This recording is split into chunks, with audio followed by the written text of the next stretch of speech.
On the gridiron or courtside, you know what time it is. It's Sports plus life. Sports plus life. ringside or front court or field pass. We ballin', no.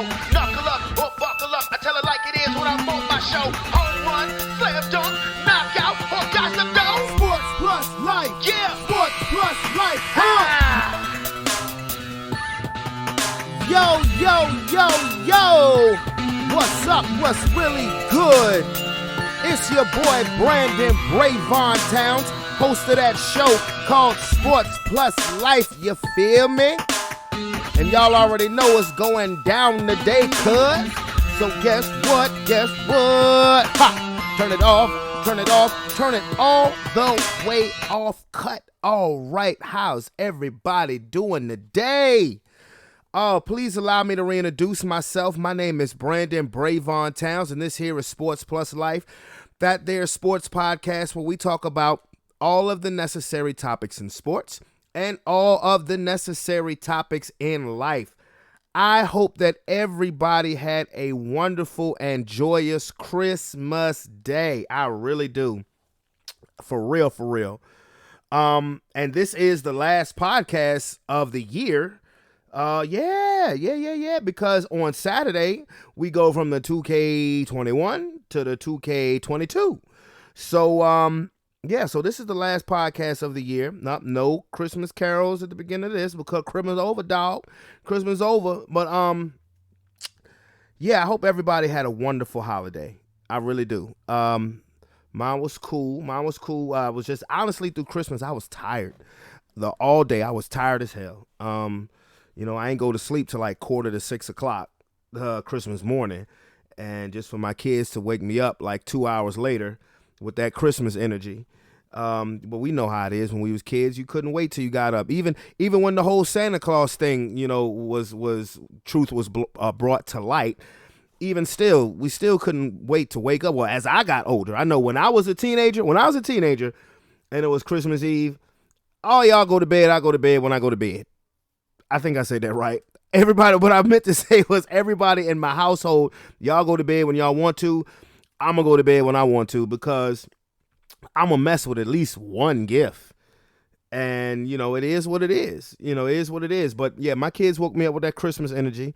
Made a big ass breakfast, which we didn't eat till like damn near 12. We gave kids some cereal. But and then David came by. With his girl, and it was cool, man. It was cool. But yeah, through most of Christmas I was tired. When I went to my my grandmother's house and my grandmother, my aunts, and my cousin, I was just tired. I was tired. I was tired as hell. And so needless to say, my son, it's about 10 o'clock at night, and Roman is like, Christmas was great, but it's not over yet. I'm like, damn it, it is over. like, what do you mean it ain't over? You try to milk Christmas for every last second. Christmas is not over until 12 o'clock and it's December 26th. Roman was trying to milk that. He really was. But I ain't mad at him, no.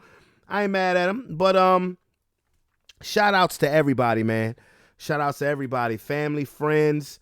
I got to hit up my black and gold family, and I put something on Facebook last night. See, this is what happens when sometimes I have a couple. I knocked a couple back, but I think it was cool, and I knocked a couple back. I listened to Dr. Dre's new album, The Contract. Very good, very, very good, very good body of music. I mean, I listened to it from start to finish.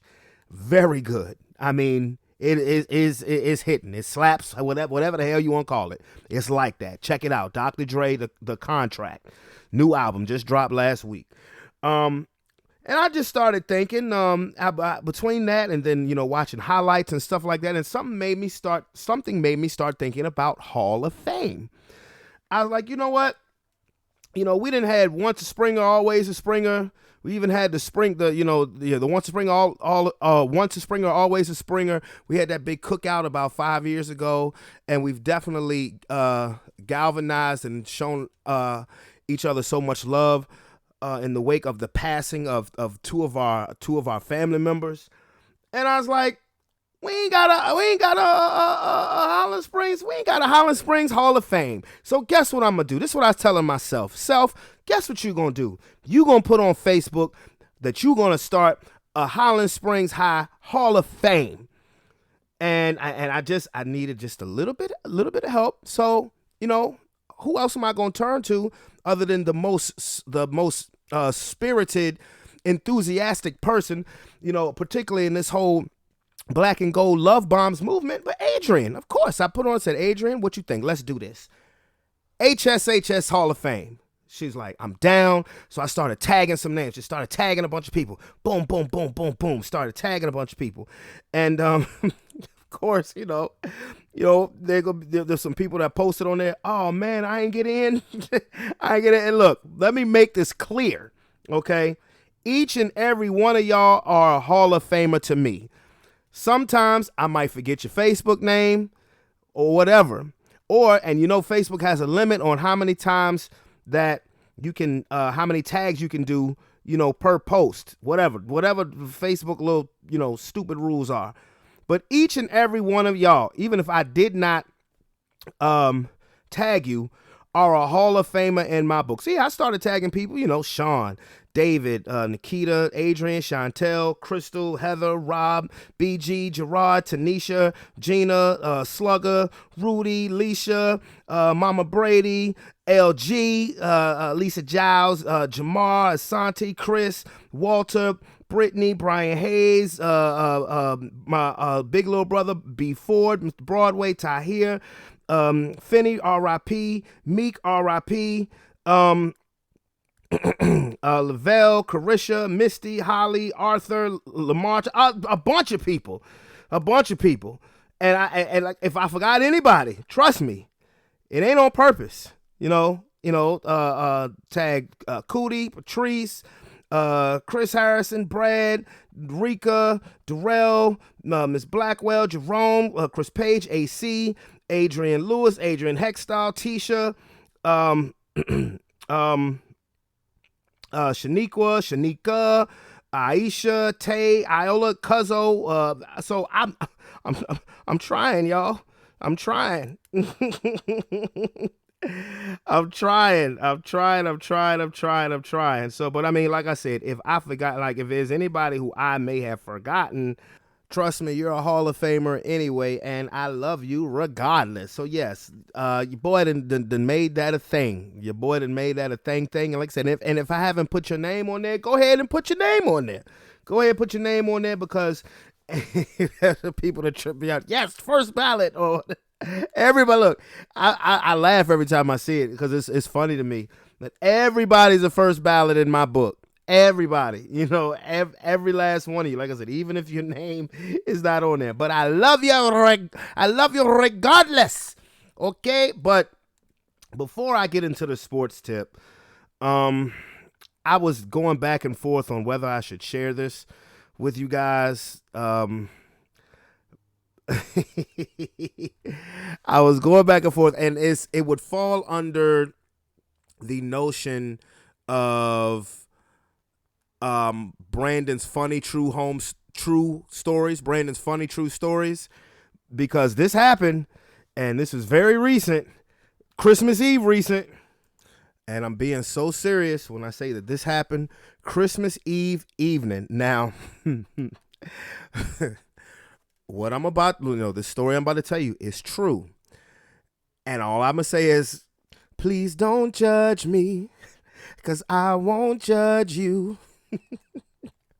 But I'm serious. Okay, I had got off work, and I knew I needed to stop at the store because I wanted to get a Christmas present for Kobe. And for those who don't know, Kobe is the dog. Kobe is the little beagle.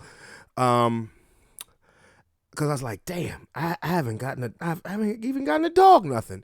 Even though as crazy he act, deserve to get him nothing. Anyway, so I was like, all right, I wonder what's open, because I ended up working a little longer than expected on Christmas Eve.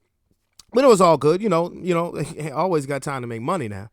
So I was like, okay, this is what I'm going to do. I'm going to go to Family Dollar, which is right down the street. And I was like, okay, good, they're open. And it's about 6 o'clock. And, they was like, the cashier's like, yeah, we're open till 10. I was like, damn. Okay. I was like, damn, y'all open till 10? But anyway, I'm walking around the store just looking for the pet stuff because I don't go in Family Dollar often. So the aisle over, it was a lady with a little boy. I'm assuming this was her grandson in the basket of the shopping cart. And I heard her say, why did you just lie to me? Do you know what happens? You know what happens to little boys on Christmas Eve when they lie? Santa doesn't think too highly of that. And so we were both heading out to the back aisle near where the food is at, near where the cold food is at. So he kind of just looked at her and kind of shrugged his shoulders. Little boy couldn't be no more than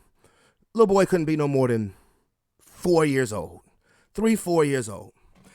And for whatever reason, this lady was, I guess, looking for somebody to validate what she was saying, I guess, to try to get her, who I would assume was her grandson, to behave himself. So she said it again. Do you know what happens to little boys who lie on Christmas Eve? Santa doesn't think too highly of that.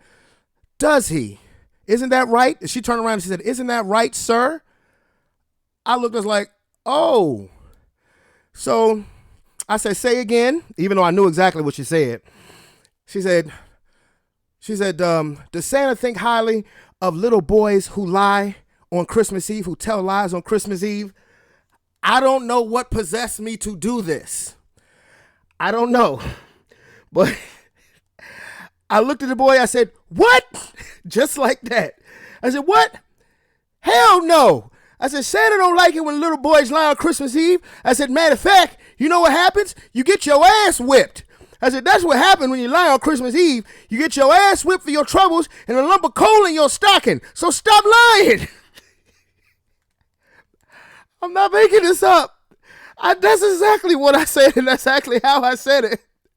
And when I looked up, that lady she looked so terrified / confused, damn near halfway like she wanted to laugh. She just looked at me, she said, oh, that's what she said, yeah, that's right, and turned around and walked away. And on the next aisle, I just walked in because now I was near the pet aisle. This black dude, looked about my age, had his head in his hands and was just dying laughing. I was like, I just said to myself, why did I do that? And when that lady was in the store and she walked by, when she saw me again, she just turned around and went the opposite direction. Oh, and then Kia called me and I was just laughing. She's like, what's so funny? I said, man, I'll tell you later. I said, but I'm an idiot. I said, I am a certified idiot. I'm a certified idiot for this one. I'm so serious. So please, please, please, please, I beg of you, please don't judge me. I mean, but hey, I find stuff funny that a lot of people do not find funny. Forgive me. But I bet you that little boy stopped lying.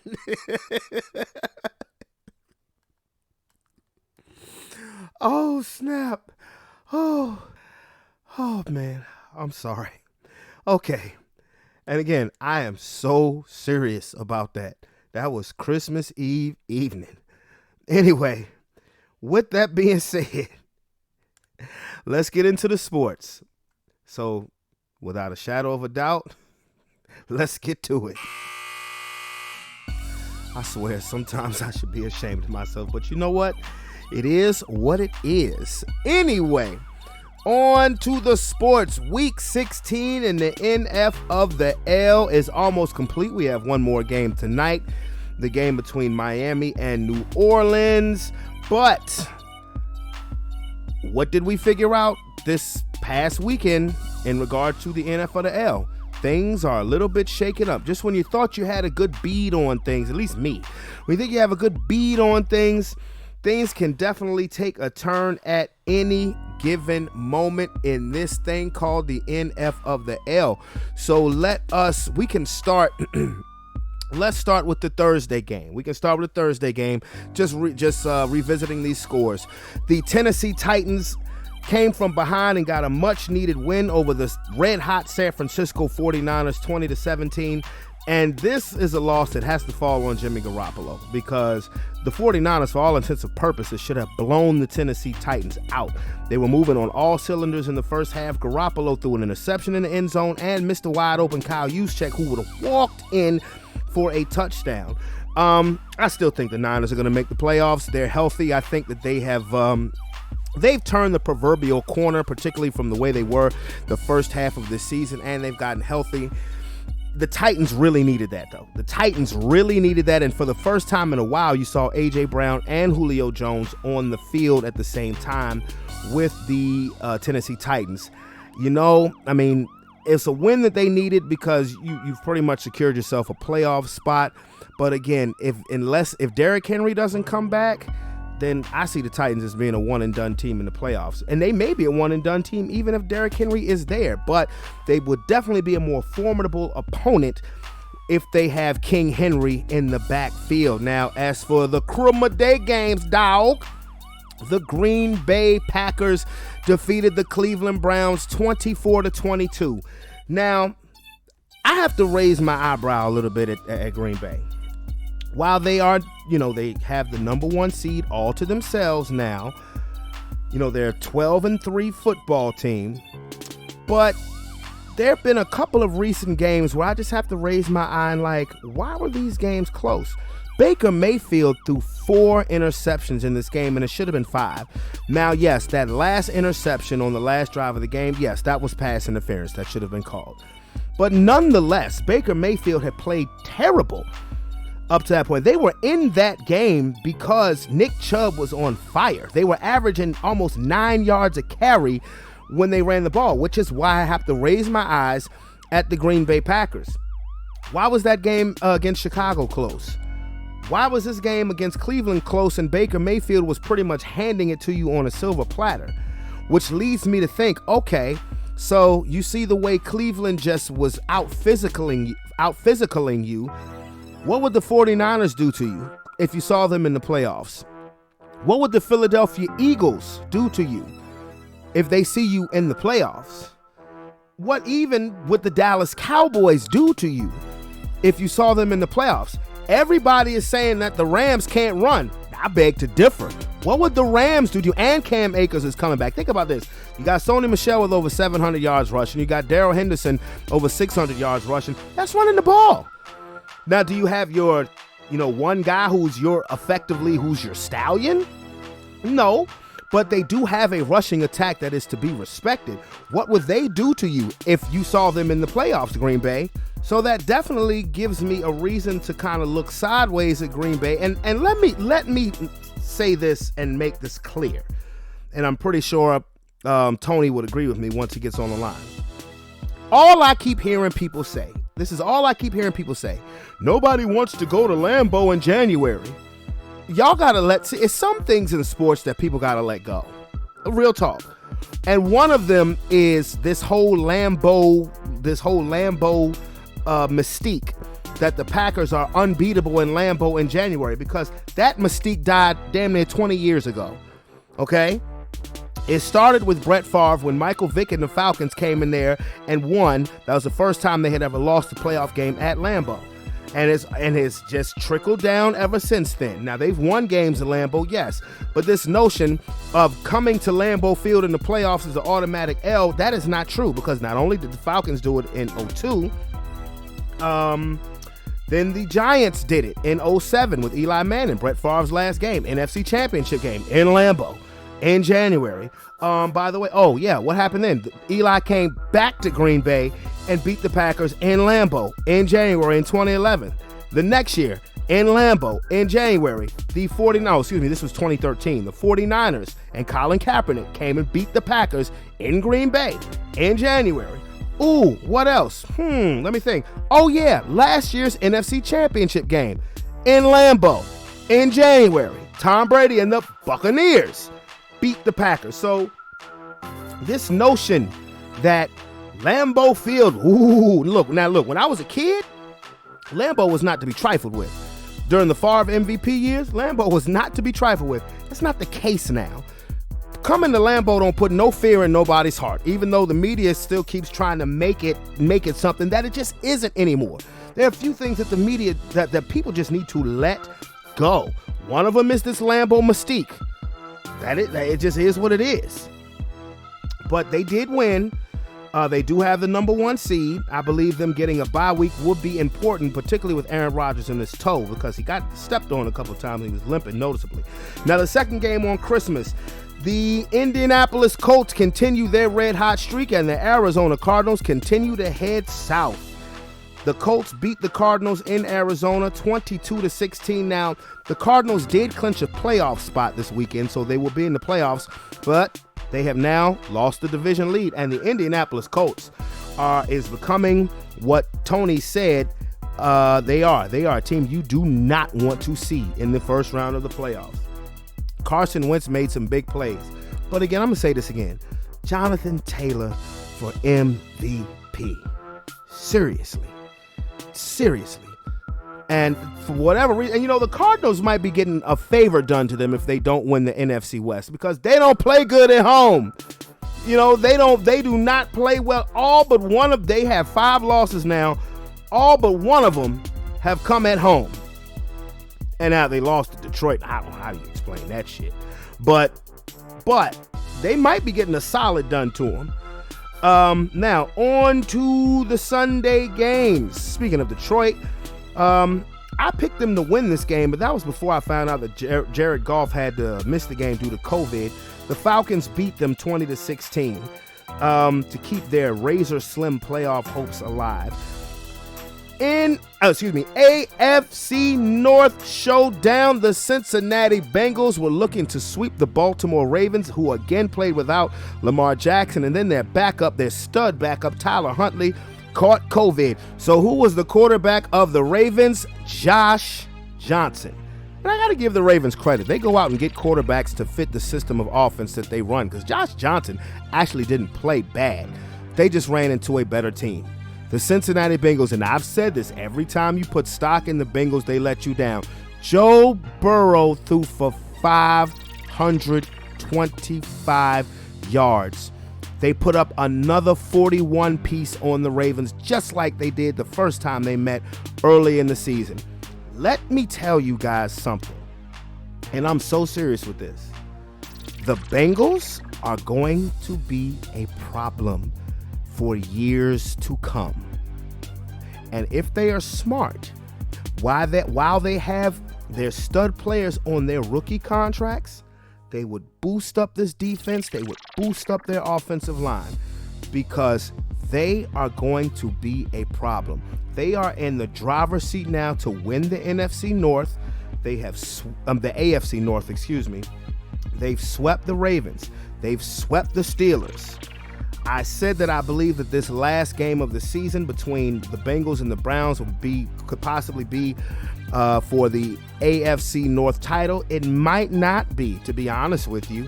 It may not be. We'll have to see what happens this coming up week. But Joe Burrow and that Bengals offense, they are not to be trifled with, and they are young. Joe Burrow has over 4,000 yards passing. Joe Mixon has over 1,000 yards rushing. Jamar Chase has over 1,100 yards receiving. T. Higgins has over 1,000 yards receiving. Tyler Boyd has damn near 800 yards receiving. We like to sit here and say, wow, look at that. Look at those skill position players in Dallas. They probably have the most talented skill position players. No, they don't. You look at the Rams. The Rams have the most talented. No, they don't. Look at certainly Tampa Bay. Mike Evans, Godwin's out for the rest of the season. No, they don't. I'm not even trying to be funny. The best set of skill position players is in Cincinnati, and they are young. everybody who I just named, with the exception of Tyler Boyd, who just turned 27 years old, everybody else I just named is 25 or younger. This team is going to be dangerous for years to come. Next game, please. The Los Angeles Rams took control of first place in the NFC West. Remember that everybody was kind of clowning the Rams and saying, oh, they just got a bunch of names, blah, blah, blah. The Rams done got hot, okay? They're now 11-4. They've clinched a playoff spot. They're in first place in their division after beating the Minnesota Vikings, Jekyll and Hyde team. But this was the first game of the season that the Minnesota Vikings did not have the lead, at least for any amount of time. They never led in this game, 30-23. And Matthew Stafford didn't play great. I think the Rams are starting to click on all cylinders. AFC East supremacy showdown, the Buffalo Bills versus the New England Patriots. This is what I'm talking about when you say just when you thought you had a good bead on things, things could be shaken up. I thought the Patriots were in prime position to possibly get the number 1 seed in the AFC, but the Buffalo Bills took that game personally, and they came to Foxborough and handled their business. 33-21, taking back first place of the AFC East. And I know this is what, best touchdown reaction or best touchdown celebration, and it really wasn't a celebration, goes to Stephon Diggs, because he caught a touchdown pass that put Buffalo up, and it ended up putting them up for good. And he literally walked in the back of the end zone and pointed out to individual members of the crowd and said, fuck you, fuck you, fuck you, fuck you. Somebody said something to him and he yelled, shut the fuck up. I was like, yo, he just went gangsta on him. I'm so serious. Go back and look at it. If because they know that you could hear the cussing, so I'm pretty sure most highlight places have it edited now, but definitely they took that game personal. Josh Allen, ever since the second half of that Tampa Bay game, Josh Allen has been playing like an MVP. And now I thought, I thought Buffalo, they had hit a rough patch when they lost to Tampa, when they lost to New England the first time. I said they're going to struggle making the playoffs. Now they have their destiny in their own hands, and they have two very winnable games to finish the season. New England, I think, will make the playoffs, and I think they will be a team that nobody wants to see in the first round. I still believe that. Because this still looks very familiar, what I'm seeing from the Patriots. Next game no one cared about, Jets versus the Jaguars. Jets won. Fuck them. Okay, next game in the NFC East, the Philadelphia Eagles defeated the New York Giants 34-10. Hey, people, look out. I have to give Nick Sirianni a bunch of credit, because at the beginning of the season when I was watching his interviews, he just seemed like a complete lunkhead to me. Yeah, we to determine positions, we do rock, paper, scissors. I wouldn't, and I said it. I said it right here on the podcast. He better win, because he's doing interviews. And then he had the interview where he was like, well, we're like soil. And when you have to put soil and the flower grows. And I was like, what the hell are you talking about? But ever since that confusing ass speech, the Eagles have been rolling. As it sits right now, they would be a playoff team. They have an identity. They are a very physical run-first team, and I'm glad. Unfortunately, Miles Sanders broke his hand yesterday, but they have been running the ball. They've been toting the rock, be it Miles Sanders, be it Jalen Hurts, be it Jordan Howard, be it Boston Scott. They are running the football. They're a physical team. They've played very good defensive football, and the Giants over the past 3-4 years have given the Eagles a lot of troubles. They crushed the Giants yesterday. They absolutely crushed the New York Giants yesterday, 34-10. Tampa Bay Buccaneers win the division, the NFC South, for the first time since 2007, beating the Carolina Panthers. Weren't we all so happy when Cam Newton came back to Carolina and they were still in some kind of contention? We were like, man, the Panthers, but wouldn't this be great if Cam leads the Panthers to the playoffs? They ain't won a game. They haven't won a game since the I'm back game at Arizona. Tampa Bay wins 32-6. Antonio Brown caught 10 passes. AB is now your number one option. I don't know if that's good or if that's bad. Next game, please. Oh, the laugher game for me. The Houston Texans defeated the Los Angeles Chargers 41-29. I said this at the beginning of the season, that by the end of the season, we would be talking about Justin Herbert as a top 5 quarterback. I think I need to replace Justin Herbert with Joe Burrow, because the Chargers, who the hell are they? I mean, for real. Everybody wants to be on that Justin Herbert bandwagon so bad that the Chargers, they might not make the playoffs. They might not. And I laugh my ass off because I'm like, my Denver Broncos have a chance now to jump them and get into a wild card spot. But what did my Denver Broncos do? Drew Lock was starting at quarterback. That was mistake number 1, unfortunately, for Teddy Bridgewater, who got taken out on the stretcher. And I'm just glad that Teddy's okay. But we lost to the Vegas Raiders, who all of a sudden look good again. 17-13, and it's just, I mean, Vic Fangio said today, I think I deserve to be the coach of Denver next year. Gosh. Because a part of me wants to say, no, you don't, but I will say this, that defense that he has put together is amazing. Denver, again, it's been the same script ever since we won the Super Bowl. Great defense, horrible quarterback play. And I don't know, man. I don't know, because we have such great skill position players. We have studs at the receivers. We have studs as running back. And, I mean, every time Drew Lock gets a chance to prove that he's a starter in the league, he totally fucks it up. He does. So, I mean, and I pretty much think that was the nail in our coffin, because we couldn't afford to lose another game. Why? Because we don't hold any tiebreakers with anybody but the Chargers. The Raiders swept us. We lost to every team in the AFC North. We have no tiebreakers with nobody but the Chiefs. So I think we're done. Even if we win our next 2 games, I think we're finished. Next game nobody cares about. Bears beat the Seahawks 25-24. I mean, I think this may be the end of Russell Wilson in Seattle. The Kansas City Chiefs have put the world on notice that they are back.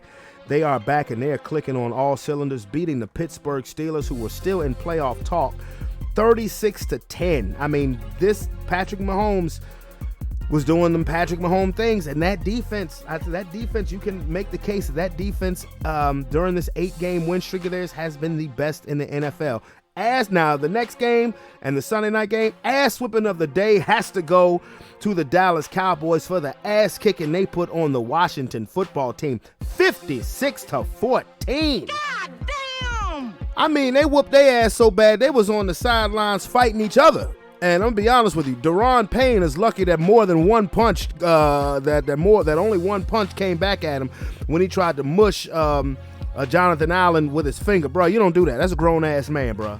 That's a grown ass man, dog. You know, I don't care how mad you are, you gonna put your finger on his temple, and he slapped it away and grazed you with a punch. And I believe he probably grazed you on purpose, because he looked like he had a straight line where he could have just rocked your snot box, where he could have just straight up one hit or quit your ass, and you'd have deserved it. I mean, straight up, you don't put your damn hands on nobody. But listen, you can call me a hater all you want to. I don't give a fuck. I embrace it. But I'm not going to go balls to the wall nuts about Dallas, about what they did to Washington. Now, if you want to talk about Dak hadn't been playing good or he'd been in a slump, okay, fine. But they did what they were supposed to do against an inferior team.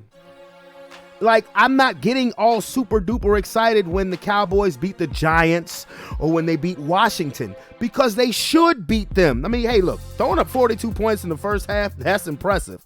And that also signifies that another team clearly did not come to play. Washington is who I thought they were. They're not a good team. They can be respectable at times, but they are who I thought they were. And Dallas did what they should have done.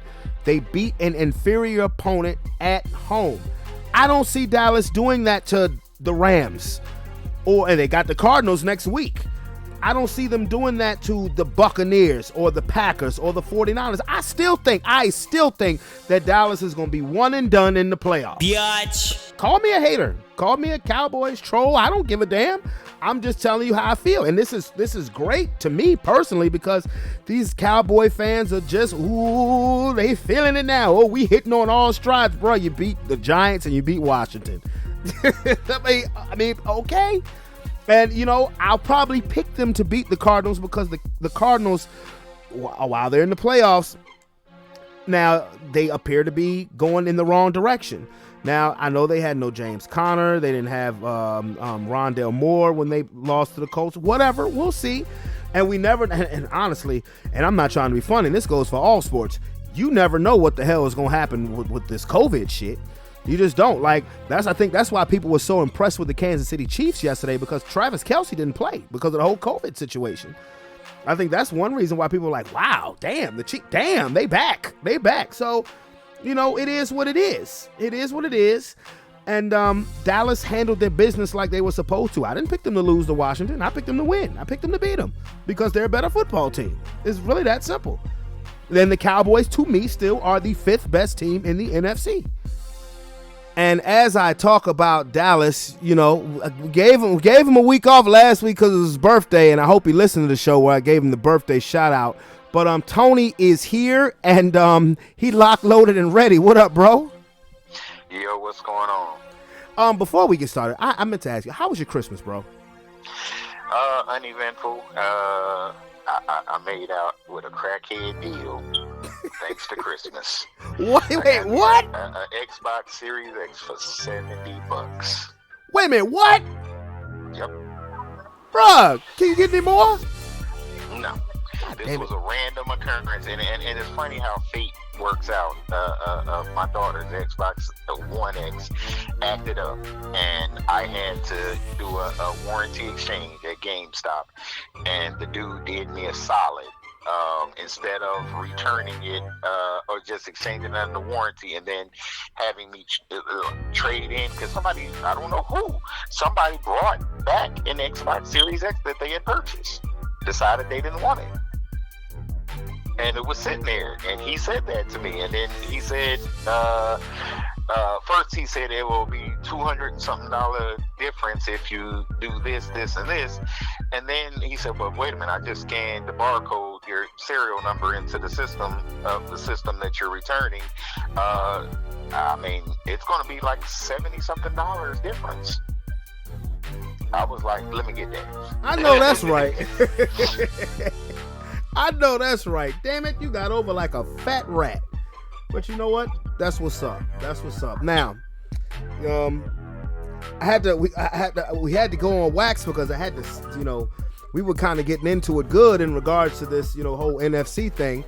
I'm telling you on wax, like I just told you before we started recording, that I'm not enamored with what the Cowboys did last night. They beat the dog shit out of Washington. Yes, they did.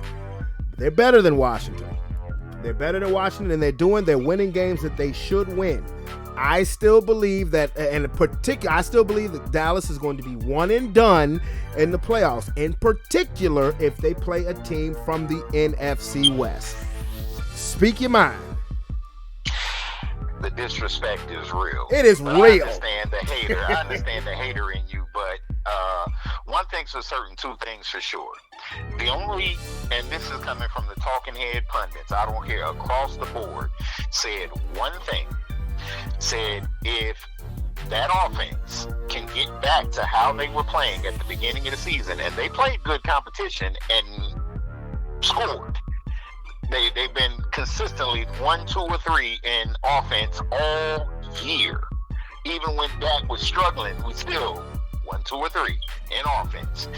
The thing that no one has any questions about anymore, and if you do, you're a fool. The defensive side of the ball is a whole different animal than what you've seen over the past, I don't know how many years under the Jason Garrett era. This D is real. And it doesn't matter whether it's the dead skins, forward skins, potato skins. It does not matter. The football team, sir. It does not matter.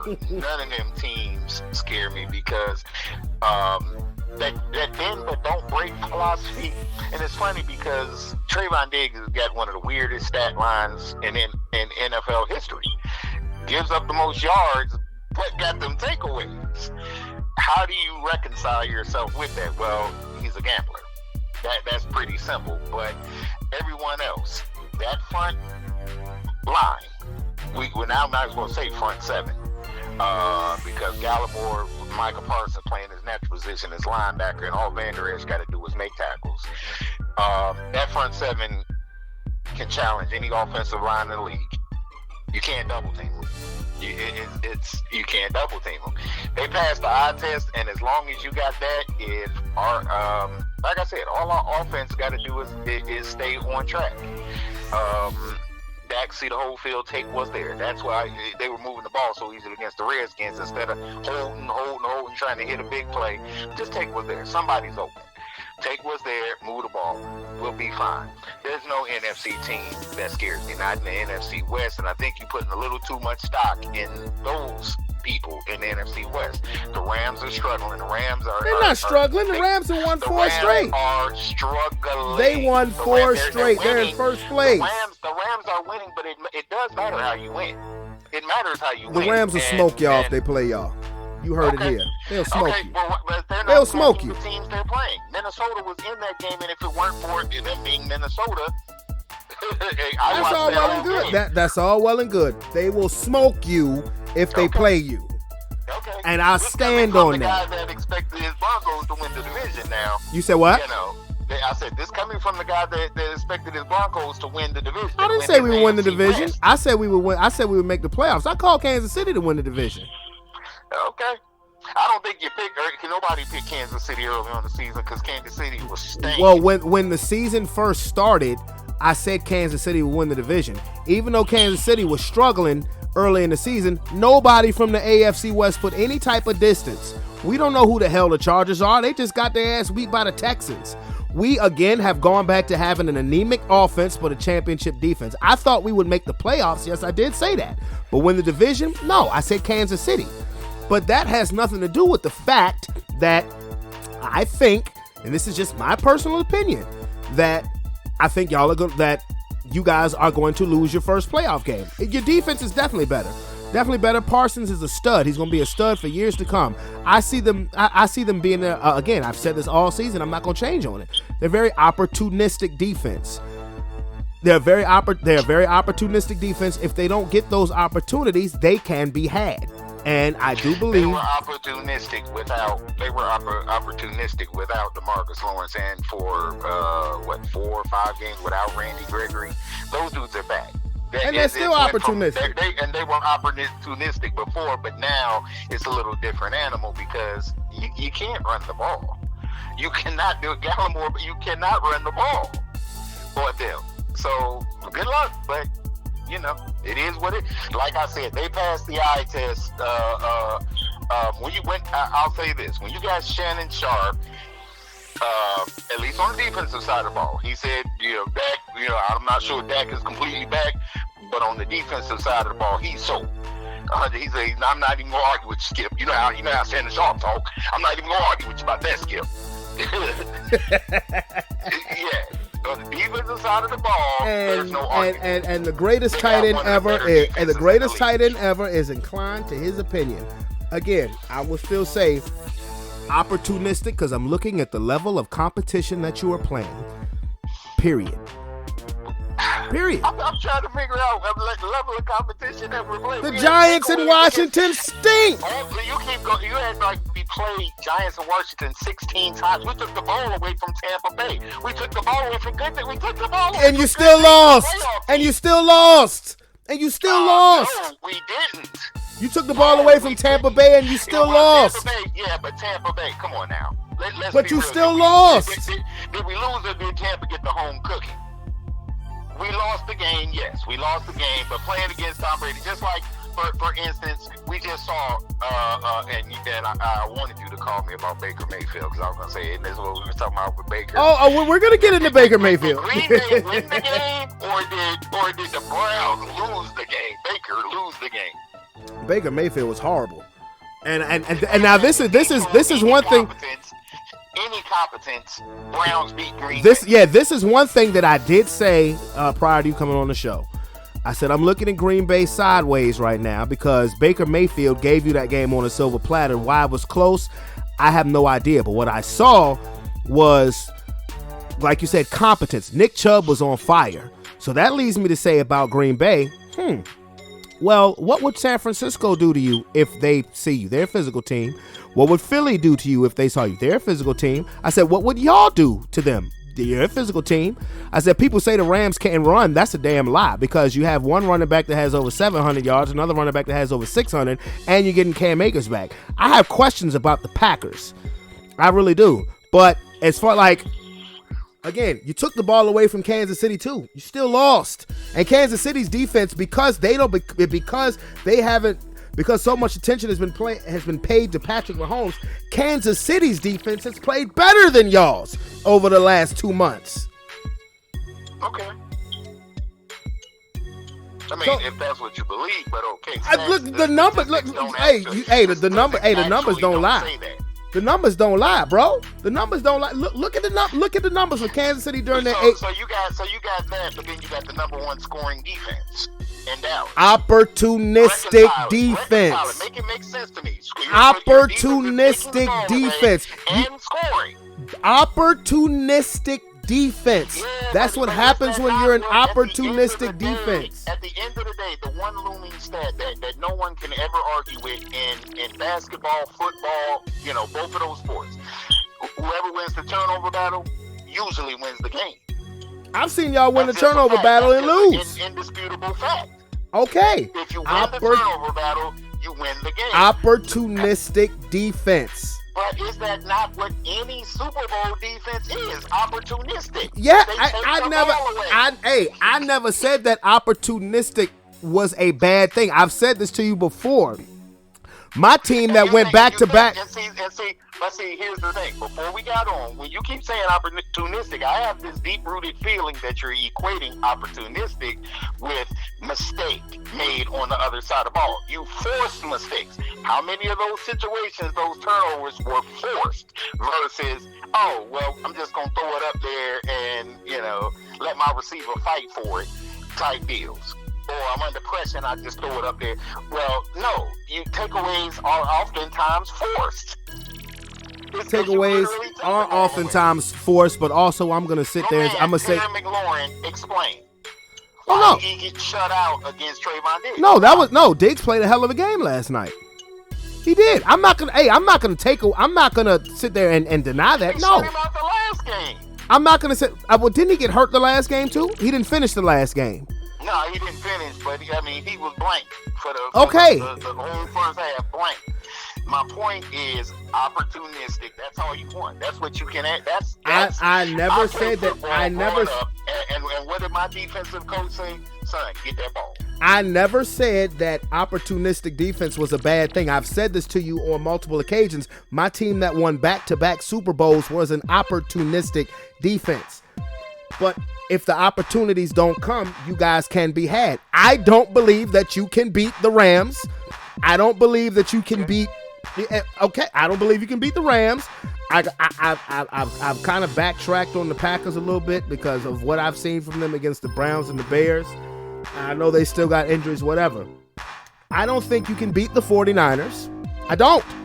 This is my opinion. Now, if you get a first round matchup against the Eagles, okay, that would be your best draw. You're not. You're looking side-eye Green Bay, right? As if they're not for real. But we can beat no NFC West, and that includes the Cardinals who we play this week. Yep. Right. But Green Bay minus everybody goes and beats Arizona.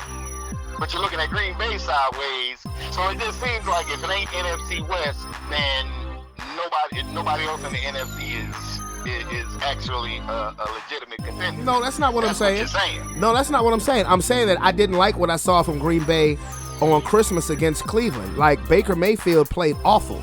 Like, that shouldn't even have been a close game. But it came to a point where I was like, well, damn, is Cleveland going to win this game? And Green Bay got away with a pass interference, but that doesn't negate the fact that Baker Mayfield played horrible. I'm not saying that. Like I said, I don't like the way, particularly against the run. I don't like the way that they have played the last couple of games against physical football teams. Doesn't mean that they can't beat them, but to me, they look more susceptible to me to lose to a more physical style of football team. Of course, the Packers are a real squad. Of course, Tampa's a real squad, even though Tampa Bay, they're getting bit by the injury bug. And then on top of that, and this goes for any team, like I said earlier, any team, any sport, nobody knows what's going to happen with this whole COVID bit neither. I mean, that goes for anybody. Anybody. because COVID has been taking players out right and left. That's why I think everybody was so impressed by what Kansas City did yesterday, because they didn't have Kelsey because of COVID. And they still put up damn near 40 points on a Mike Tomlin coach team that had all of their defensive players there. So, I mean, we have to take all of those things into consideration. I mean, now the COVID thing is a hypothetical. That's a hypothetical. No, you're right. But you have to take it in the equation. I remember, if you listen to the show last week, I called the Saints to beat the Dolphins.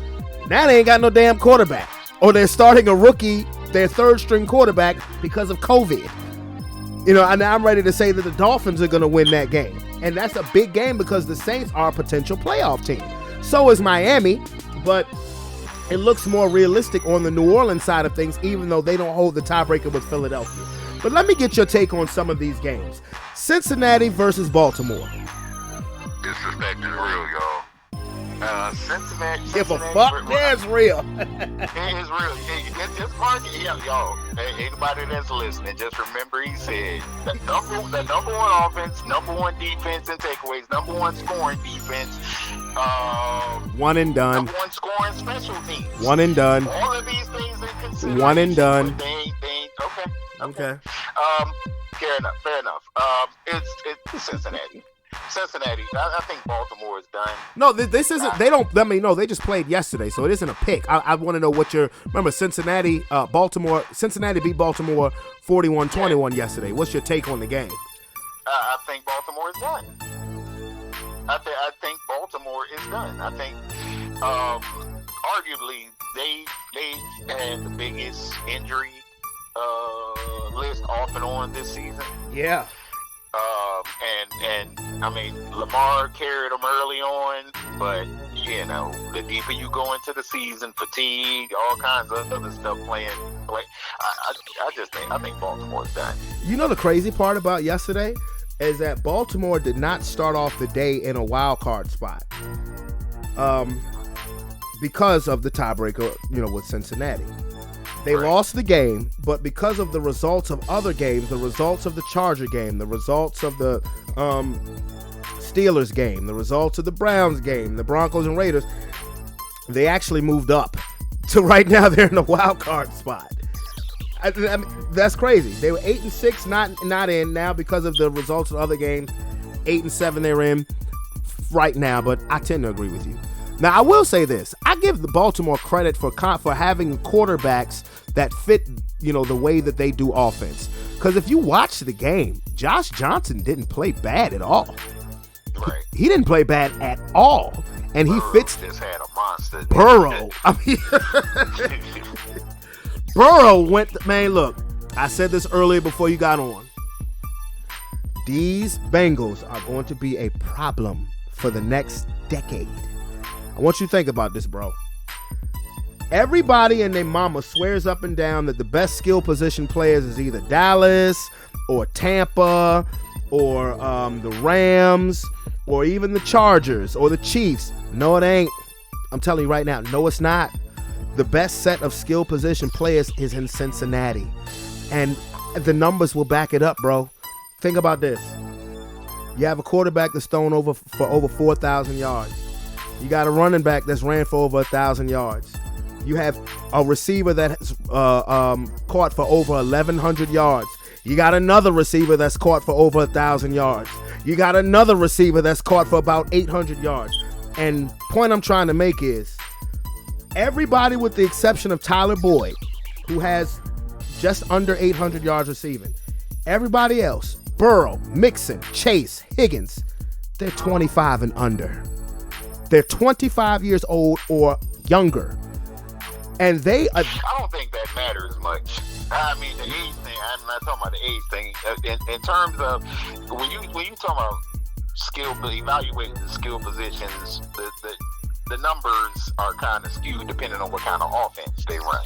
They run, but they're a pass-heavy offense as well. Other teams, they it's a 50-50 split. Some are 60 run, 40% pass. It just depends. Well, you know what I think. But pound for pound, there's a number of teams that you were just talking about. There's a number of teams that you can match up. I think they're more balanced than you give them credit for. I think they're more balanced than you give them credit for because they have big. I mean, easy to say pass heavy when you got 4,000-yard pass and 2,000-yard receivers, but they have big chunk plays. They're not like Tampa Bay, who's literally throwing every down, where their throwing game is essentially their running game. They get yards in bunches. I mean that's okay, but a lot of teams can do that. That's not the way they generally, the general style of their offense. They can get chunk plays if they need chunk plays, but if they don't need it, there's a lot of teams that prefer that 10-play drive versus them quick hitters.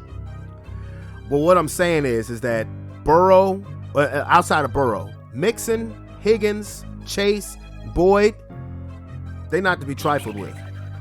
And I don't believe that. I do believe that they're really good. And if they're smart, because the only two players out of those ones that I named that's under, contract outside of a rookie deal is Mixon and Boyd. So you mean you got Burrow, Chase, and Higgins all on their rookie deal. If they smart, you boost up that offensive line, you boost up that defense because you have to pay these brothers.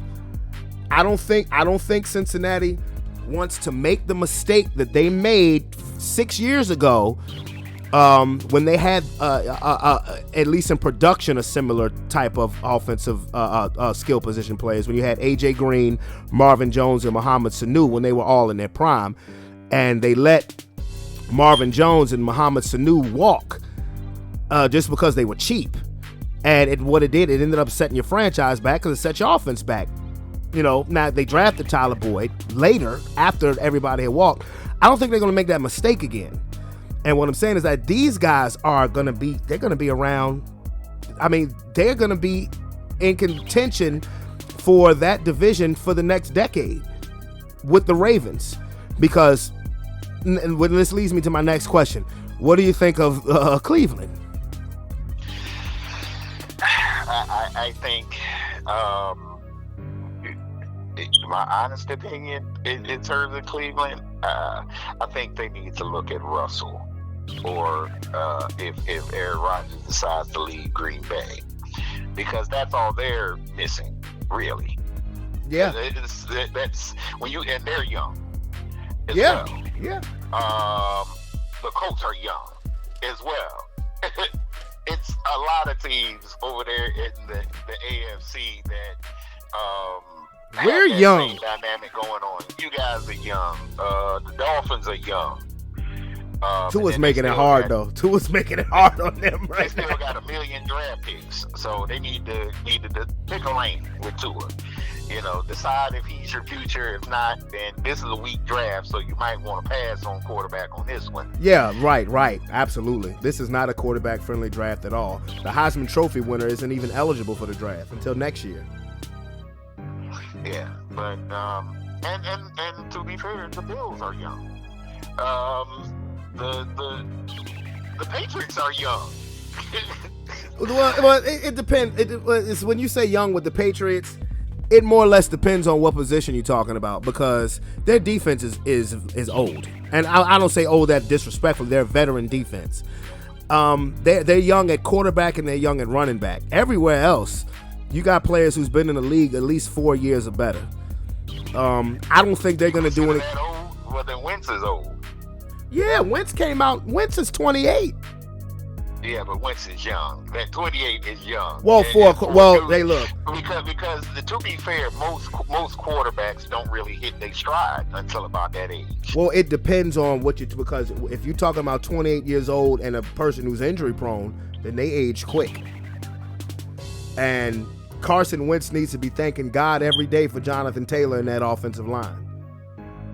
Well, I mean, that's some quarterbacks, you have to put them in that situation. Like, you have to, for instance, the opposite of Carson Wentz is Baker Mayfield, because he has the luxury of a Dick Chubb, but putting him still out there with one arm and all this other mess and yada yada. I mean, it is what it is. At this point, I'm done throwing rocks at Carson Wentz because he's having a nice season, and so and he's not injury prone, particularly this season. So, you know. Well, what I meant, well, I said, what do you think about Cleveland? Because what do you think is going to happen with Baker Mayfield? It depends on, to be honest, I think it depends on what happens going forward with them because, but I said what I said. If regardless, I think if I'm GM, I'm either, again, weak draft coming up, so that's not going to help. If I feel like I'm that close and the AFC is wide open, then yeah, maybe I do pick up the phone and call Russell Wilson. Russell Wilson ain't coming to Cleveland. I can tell you that right now. Yeah, but you got to try it. You still gotta try it. I mean, and I'm not saying this because of Russell Wilson. I don't believe Russell Wilson's wife would allow him to go to Cleveland. Well, I don't know. He's gonna end up somewhere other than Seattle, Yeah. and then it becomes what's acceptable to Russell Wilson's wife. Well, I think The you're most either looking money at or think you're looking at the what? Giants. Think you're looking at the Giants. Think you're looking at New York. Possibly the Saints. No, not New York. That's stop setting Russell up like that. Russell will be Carmelo if he listens to Lala. That's a mistake going to New York for Russell Wilson. You just don't It's a want mistake. Russell Wilson to be in y'all division. I don't care if Russell Wilson is with the Giants. It's a mistake for him. He does. You talking about injury prone? You know, you go in there and think, oh, you're gonna have Saquon. No, he's not. He's not gonna have Saquon Barkley. Because Saquon gonna stub his toe on the table, and that'll be it for him. You know, for 6-7 games. Well, look, what I was going to say, what the Giants need to do before anything is get that offensive line together. Exactly. So why would he go from a trash offensive line to a trash offensive line? Well, like you said, he could be Carmelo listening to Lala. Yeah. Okay. You know good and damn well that makes a difference. You know, it may, but again, Seattle is not a huge market, but he stayed there. He's there. Yeah, it's not. he took the money until he got You're unhappy. right. That's what I'm saying. Money talks, and at the end of the day, if they jump out there and offer him the most money. All right. Well, But we'll see. my next question: Buffalo Bills versus Patriots. What do you think of that one? Not surprised. I think that Buffalo had a lot of tape to look at from the first game. I'm not gonna say they should have won that first game, but it was a toss-up, and it was a strange game from the offensive side for the Bills. Granted, no one believed that they were gonna be able to replicate that, of course. And they made Bill Belichick's team look real unprepared. They made them look real unprepared. You can tell that they took that first loss personal. Yeah. I mean, they really took that first loss personal. And the fact that Stephon Diggs scored that touchdown and looked at everybody in the crowd, was pointing at the crowd and saying, fuck you. I mean, I'm sorry, I thought that was special. I did. When he started doing that, I was like, oh, snap. I know that CBS and Red Zone didn't want to catch the audio, but that was pretty special. But I mean, so is Buffalo again a major player? Well, you'd have to say that they are, because what they did yesterday, they can do. Whether they do it week in and week out is a whole different question. But, you know, the one question that's always going to loom with the Buffalo Bills this year's iteration of Buffalo Bills going forward, even into the playoffs, the lack of the running game. Will that come back and cost them? And to their credit, Josh yesterday they is- did try the running game. They did try the running game to keep New England honest. I give them credit for that. But it really comes down to Josh. At the end of the day, it comes down to his arm and his legs. Okay, Kansas City Chiefs versus Steelers. First, tell me what you think about KC. Are they back? And then, what do you think of Pittsburgh? Well, I'm not going to take your stance that it was just the Washington football team and say it was just the Steelers. Because the Steelers, they're a professional football team, and they've made some games competitive this year. Won a couple surprise games, but they suck generally. KC's gonna be a force. Yeah, I mean they're gonna be a force. And particularly at the end of the day when you gotta go to KC. That's the important thing. If you can get them away from Kansas City, but they're on a roll. They're peaking at the right time. So there's that. Do you know that Patrick Mahomes is? Do you know that Patrick Mahomes has never played a road playoff game? Yeah, you got to get them away from KC. That's the thing. Now, what were you saying about Pittsburgh?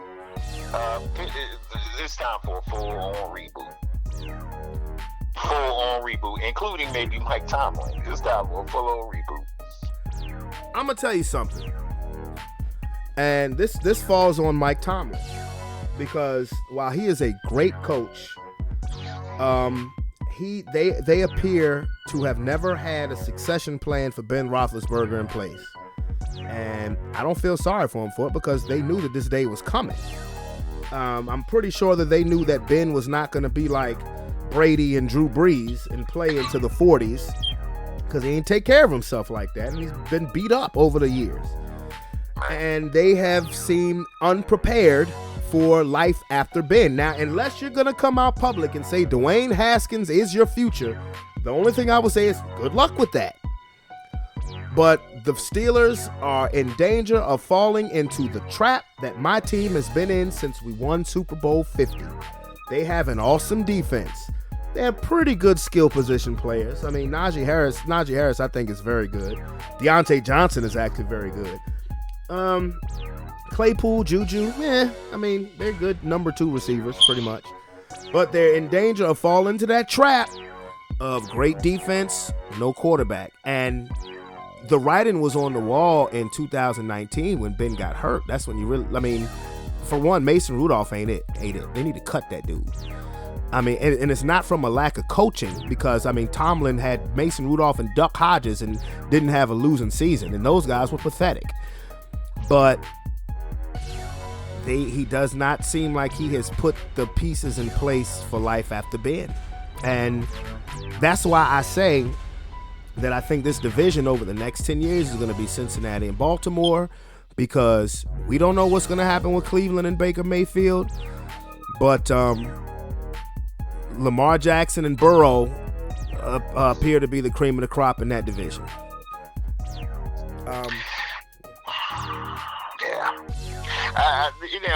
If they stick with Baker, I think they need to just wrap their mind around him putting on that bus driver hat. You got to. And not ask him to do too much. Because, that's the feeling I get when I watch them play and he does that. He's doing too much. He's doing too much. Some of it is coaching. And I say it's not all Baker's fault. Why? We watched that Green Bay game.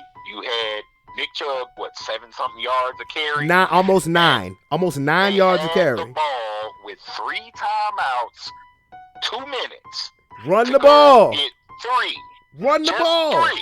Yeah. You run the ball. If you're not running that ball, you're doing little short dump off passes to your backs or your tight end. Yeah. To get out of bounds. That's it. And you with 2 minutes, you can move to field goal range. You might even get yourself into the red zone, to get in the end zone. If you're smart with your, plays.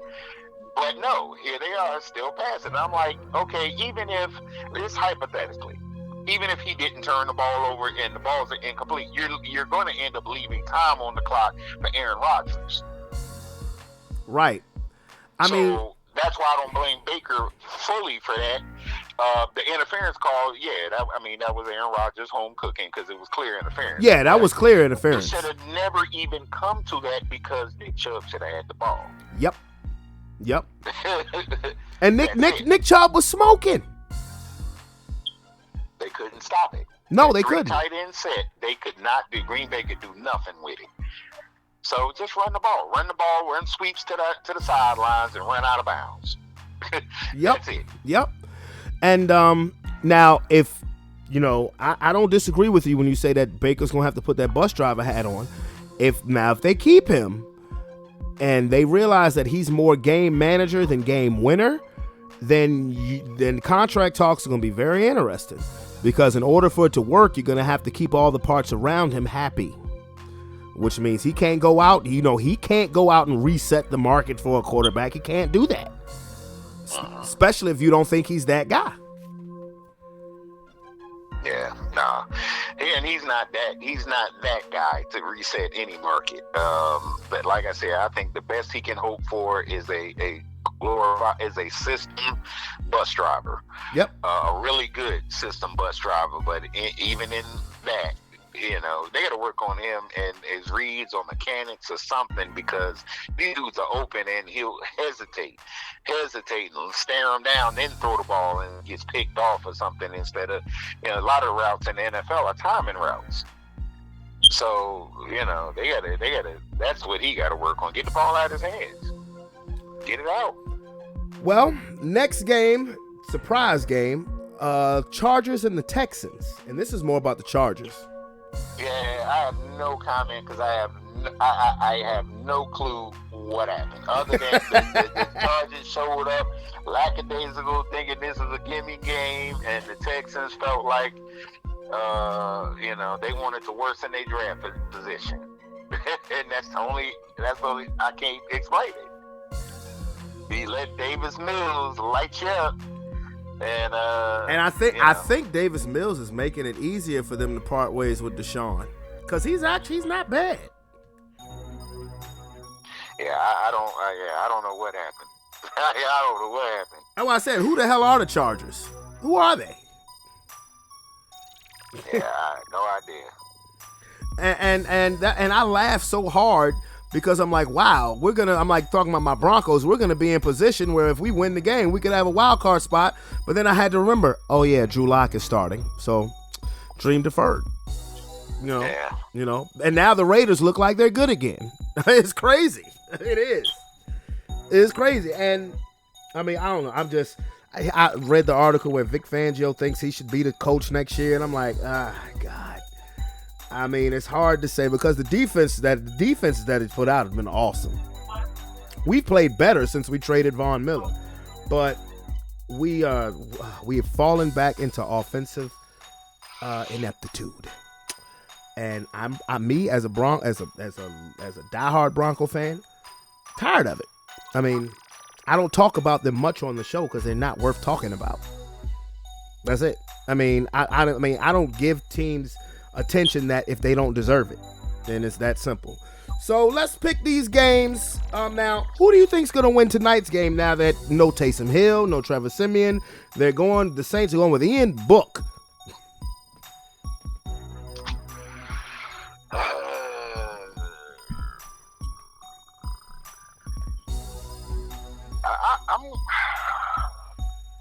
I'm gonna say the Fins. Yeah, that's what I'm leaning to. That's what I think. Which makes this more interesting because remember, I've been saying watch them for the last 2 months. They win tonight, they're a serious player in the wild card spot.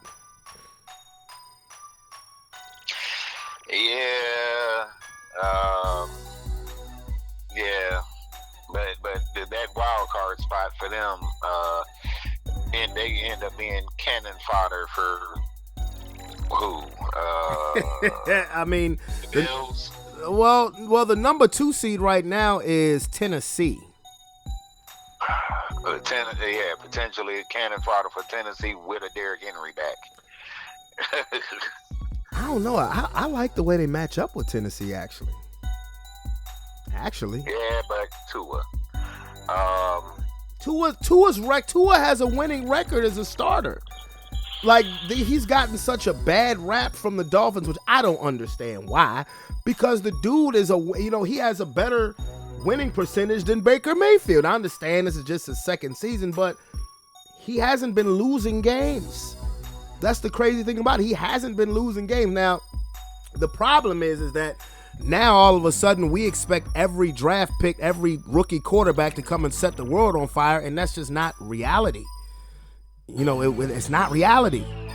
The patience for developing a quarterback is now so short, but he's actually not playing bad. I think that would be a good game. If the Dolphins got in the playoffs and faced the Titans, I think that would be a good game.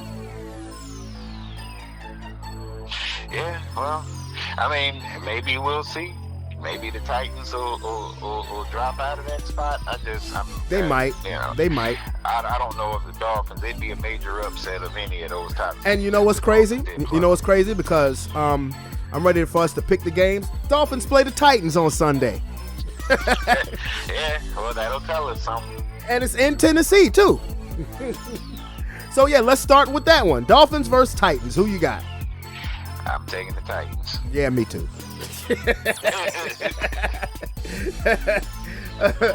Falcons at the Bills. Bills. You know, we can't definitively say these answers anymore because every time we've done that, we've been made to look like idiots. Like, that's right, because I didn't talk to you last week. You weren't on the show last week. Like your Detroit Lions, who shocked the world, beating the shit out the Cardinals. Yeah, wouldn't have seen that one coming. I mean, I don't think anybody would have seen that one coming, but that is kind of what made Stephen A. Smith is not singing the praises of the Cardinals anymore. Oh, no. He's back on the Aaron Rodgers bandwagon. Yeah. Let's see. Giants at Bears. We got to. Bears. Yeah, I'm going to go with the Bears, too. They stole that game last second from Seattle yesterday. I thought that was kind of funny. Yeah, they did. Big game. Could be an AFC Championship game preview.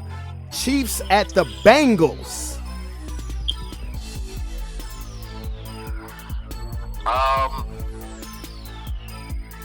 So for all the people that's holding Mahomes, I'm going to take the Bengals at home. I'm going to take the Bengals at home. You going with the Bengals? Nixon, yeah. I'm going to take the Bengals. Oh, I hate you right now because I was going to take the Bengals. I'm going to still take the Bengals. I'm telling you, this offense is not to be trifled with. Not to be trifled with. So, yeah, I'm going Cincinnati, too.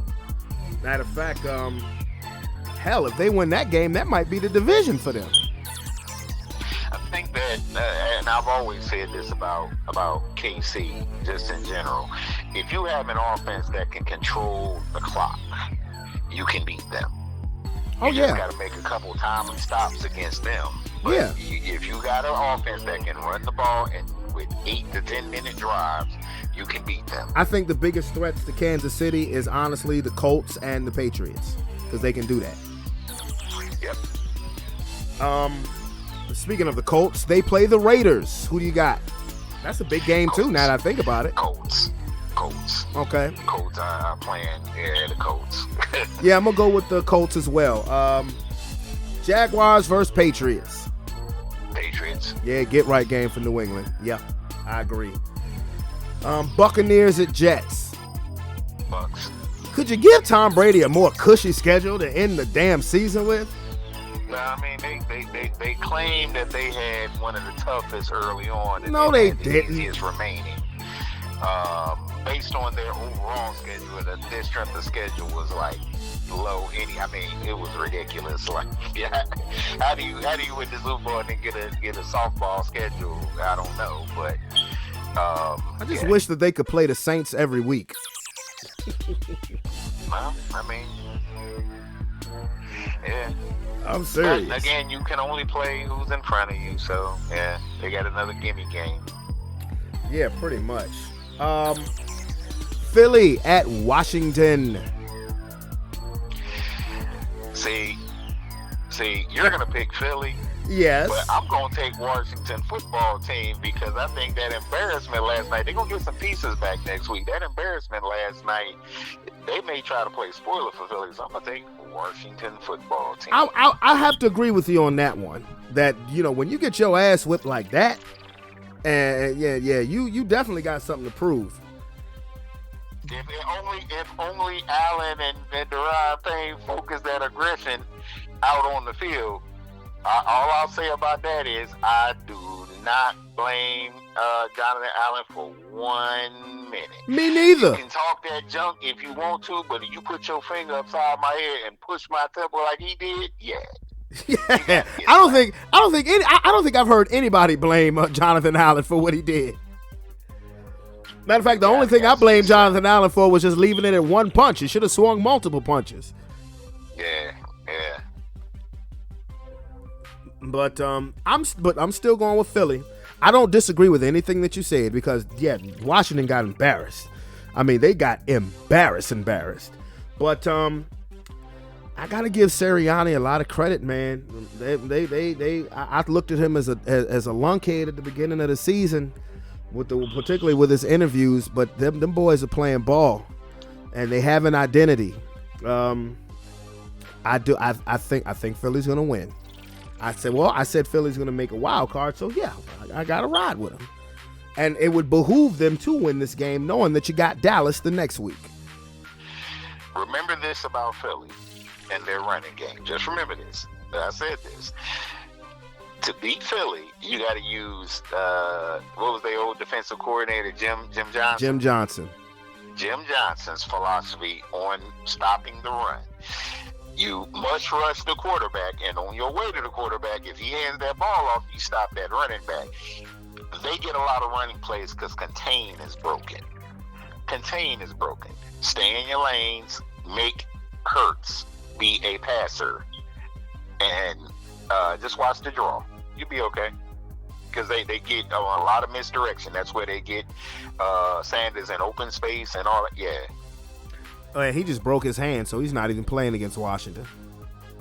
Beyond that, nothing about their passing game scares me. It's a throw it up there and hope for the best type dynamic going on. And right now, I mean, their receivers are doing okay, but none of them are game breakers. They're just not. So that's my take on Philly. Okay, all right. Well, you got Washington, I got Philly. We'll see. Next game, Rams at Ravens. Rams. Those, I think the Ravens are done. Yeah. Ask me that same question maybe week 4 or 5. I say Ravens. But now, they done. Yeah, I have to agree with you. I'm going with the Rams. I think the Rams also, now that the new faces have gotten acclimated, I think that they might be hitting a bit of a stride. You think Cooper Kupp is going to break 2,000 yards? I think it'd be close. It wouldn't surprise me if he did, but I think it'd be close. Okay, so if he did break 2,000, would you put him in MVP consideration? No. Mm-mm. Nope.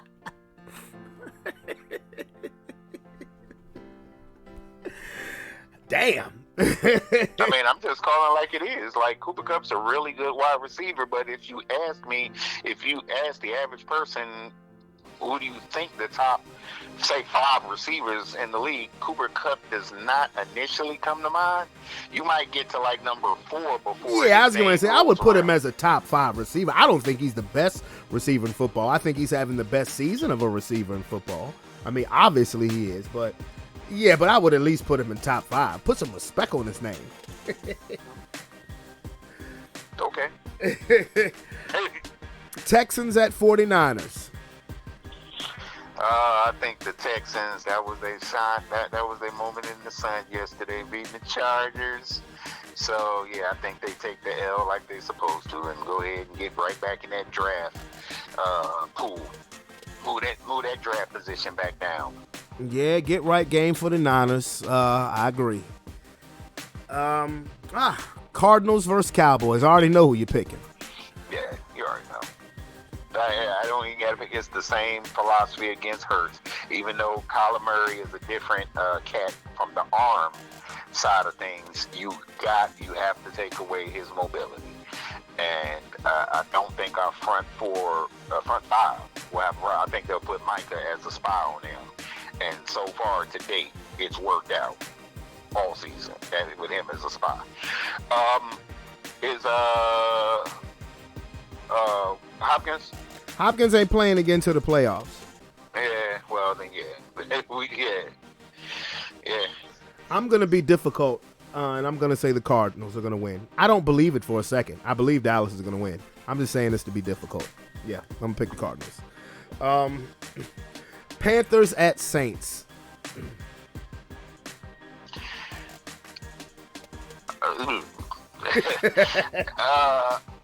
I'm gonna take Cam. I'm gonna take the Panthers in that.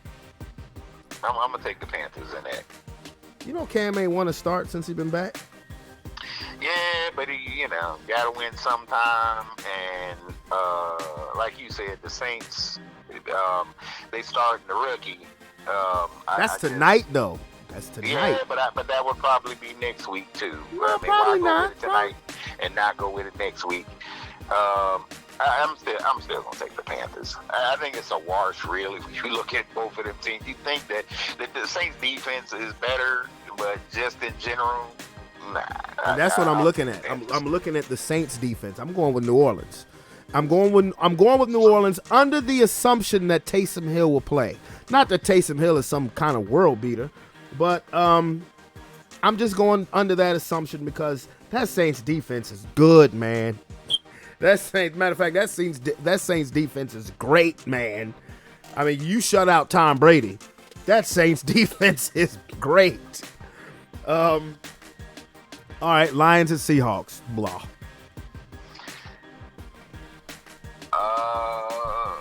At this point, I don't know what to make of the Seahawks, but I'm gonna take the Lions because they play hard. Oh, Jesus. I'm gonna take the Lions because they play hard. Nick Boyle. It'll probably be Jared Goff. He'll probably be back from the COVID. I'm gonna take Seattle. Get them last few little I'll miss you victories in there for Russ at Seattle. And the Sunday night game, Vikings at Packers. Vikings. Going with Vikings. If the Vikings are smart, they would do something they didn't do against. I don't know why what game plan they had against the Rams. But anyway, all that's neither here nor there. They need to just turn around and hand that ball to Dalvin Cook. Dalvin Cook didn't play yesterday. No, I'm talking about the Packers. Against the Packers. Oh, okay. Because he is going to play against the Packers, or at least that's the. I was going to say, are you sure? Are you sure about that? I'm just saying that's the preliminary. He's been upgraded, so I looked at that immediately because we're obviously watching the Packers, and this is the best chance for them to take a L. All right. Thank you, Baker. Gotta get that number one seed. All right. Well, I'm going with the Packers. The Vikings Jekyll and Hyde stuff, I think it's going to be a good game, but the Jekyll and Hyde stuff is, I think it's going to catch up to them, and I think the coach, I forgot what the hell is it, Zimmer. I think Zimmer may be getting ready to be out the door. Yeah. I'll say this preliminary: if for whatever reason Dan Quinn changes his position and is interested in taking a head coach job, he said he's not. But if he changes his mind and he gets pursued off season and decides, I'd like to see us bring Zimmer back as D coordinator. Money talks. He could say he don't want to be a head coach all he wants to. Money talks. And there would be a lot of people who would want that Vikings job. There might not be a lot of people who want Kirk Cousins, but there are a lot of people who would want everything else about the Vikings. Monday night game, Steelers at Browns. Loser, it's a wrap for them. Well, the Browns should win the game. So unless Baker does Baker things, I'll take the Browns. The Steelers don't know how to make it easy. So I'm taking Pittsburgh. I'm just being real. They don't know how to make it easy. But you're saying Mike Tomlin going to have them faking punts and going every touchdown is going to be a two-point conversion and Yep. double, triple reverse flea flickers. Yep. They don't make it easy. They don't make it easy. No, remember when we said this a couple of weeks ago when they played Tennessee, they don't know how to die. And just when you're ready to write them off, and I mean they're at Pittsburgh, so I mean they're the underdog, surprisingly, but no, I'm gonna go with Pittsburgh. So, sir, did you watch I'm sure you did, the Christmas Day basketball games? I did. I think they had the correct game in the 5:00 primetime spot. Phoenix and Golden State. I just personally thought that was a bigger game than Brooklyn and the Lakers. And the Lakers stink, as far as I'm concerned. But what did you think of that Phoenix Golden State game first?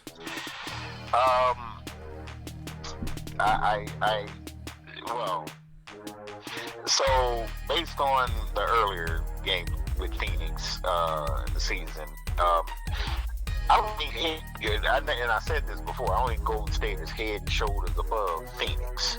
I really don't. Phoenix typically plays them well. I think if they meet in the playoffs, it's a you pick them. Either on paper, it looks like Golden State, and people can't add Clay in because Clay's not there. Right. You don't know what kind of Klay Thompson you get. But as it currently stands, I don't think Golden State is head and shoulders favorite. Actually, I think Phoenix is favorite until Golden State proves they can knock Phoenix off. They represented the conference in the finals. Until somebody proves that they're not going to repeat, then it's Phoenix. Continuity counts. I really hope that that's the Western Conference Final. I really do. And Ayton is the X factor. Ayton is because Booker's gonna do Booker things. Steph is gonna do Steph things. But Ayton is the X factor. I really hope that that's the Western Conference Finals. I am so sick of hearing, well, when Clay comes back, when are you coming back? God damn it! I mean, I thought it was gonna be Christmas. Yeah. But gee whiz, man, like, I really hope that that's the Western Conference Finals. I'm so serious. Because that's, like you said, you pick them. You pick them. It looks like, I mean, it's them and nobody else. Well, Utah is pretty formidable.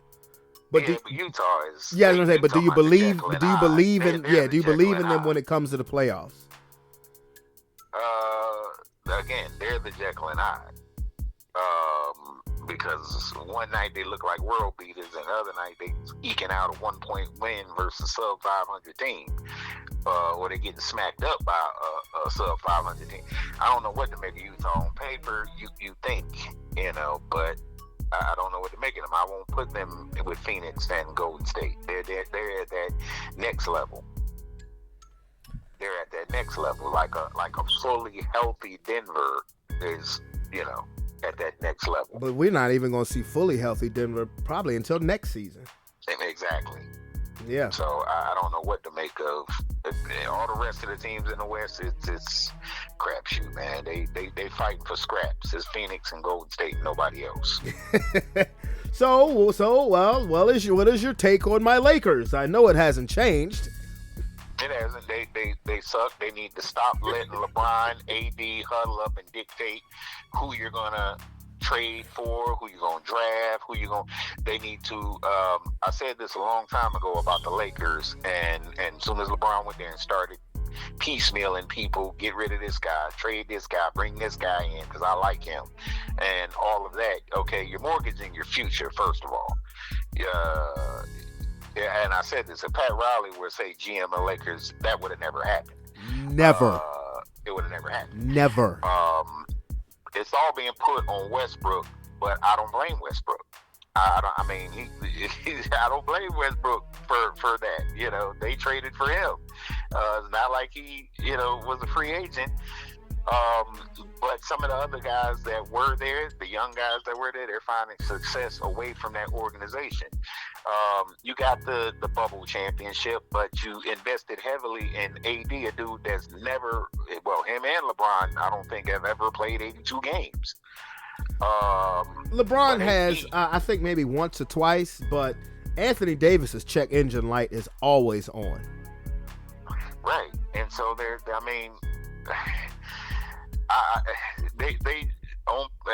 got together a team that would have been formidable maybe in 2016 or 17. Dude, I told you this when they made all the moves. I said we got the 2K13 All-Stars. Yeah.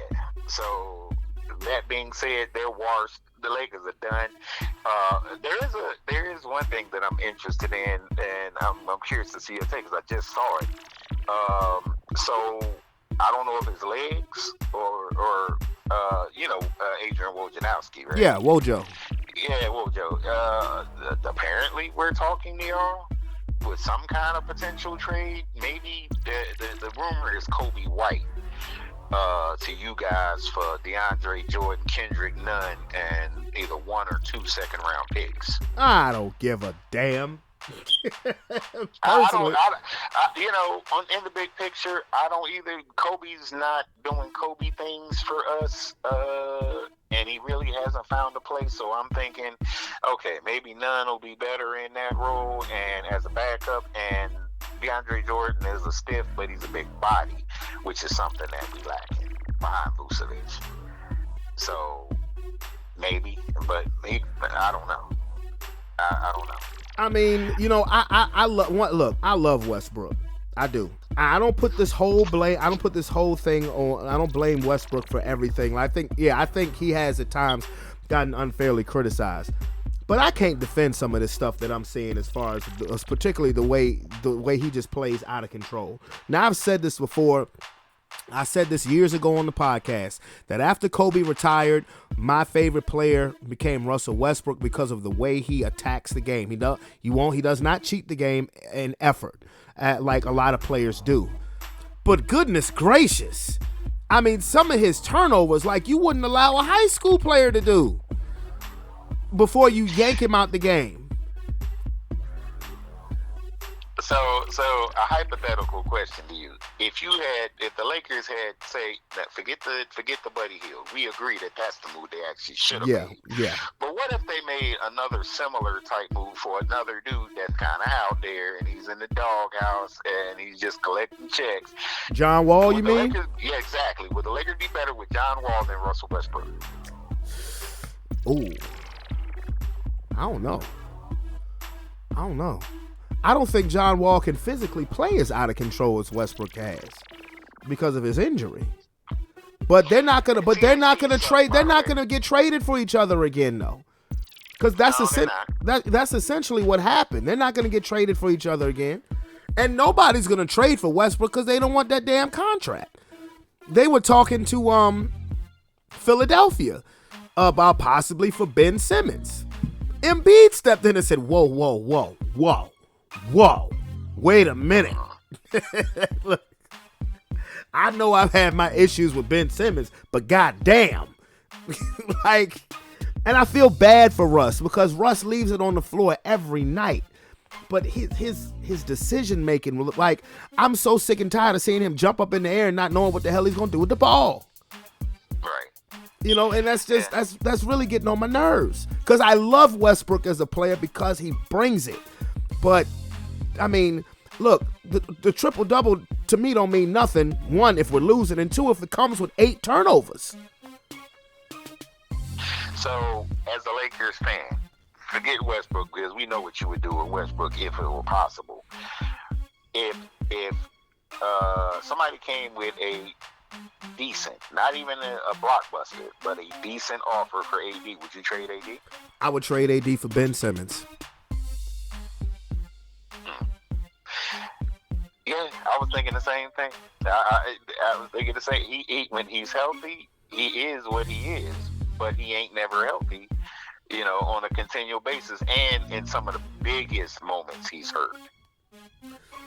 My only issue with Ben Simmons is that he has not evolved his game at all since he's been in the NBA. That's my only issue. Because if he got a medium range jump shot, dude would be an MVP candidate every single year. Because he's a all NBA, he's an all NBA first team defensive player.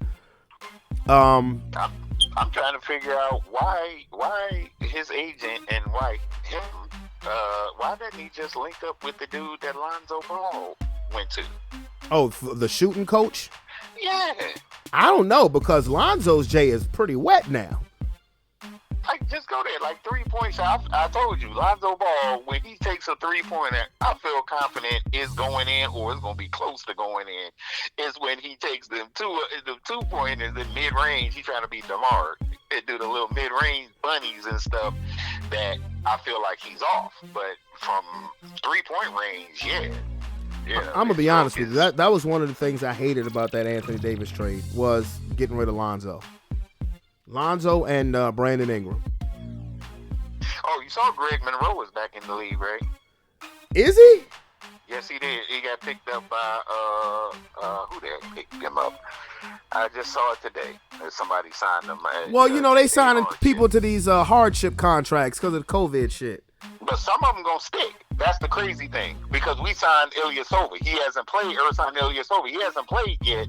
But some of these dudes are gonna stick. Well, we just signed Darren Collison. He played on Christmas, and he was retired. And the Celtics signed Joe Johnson.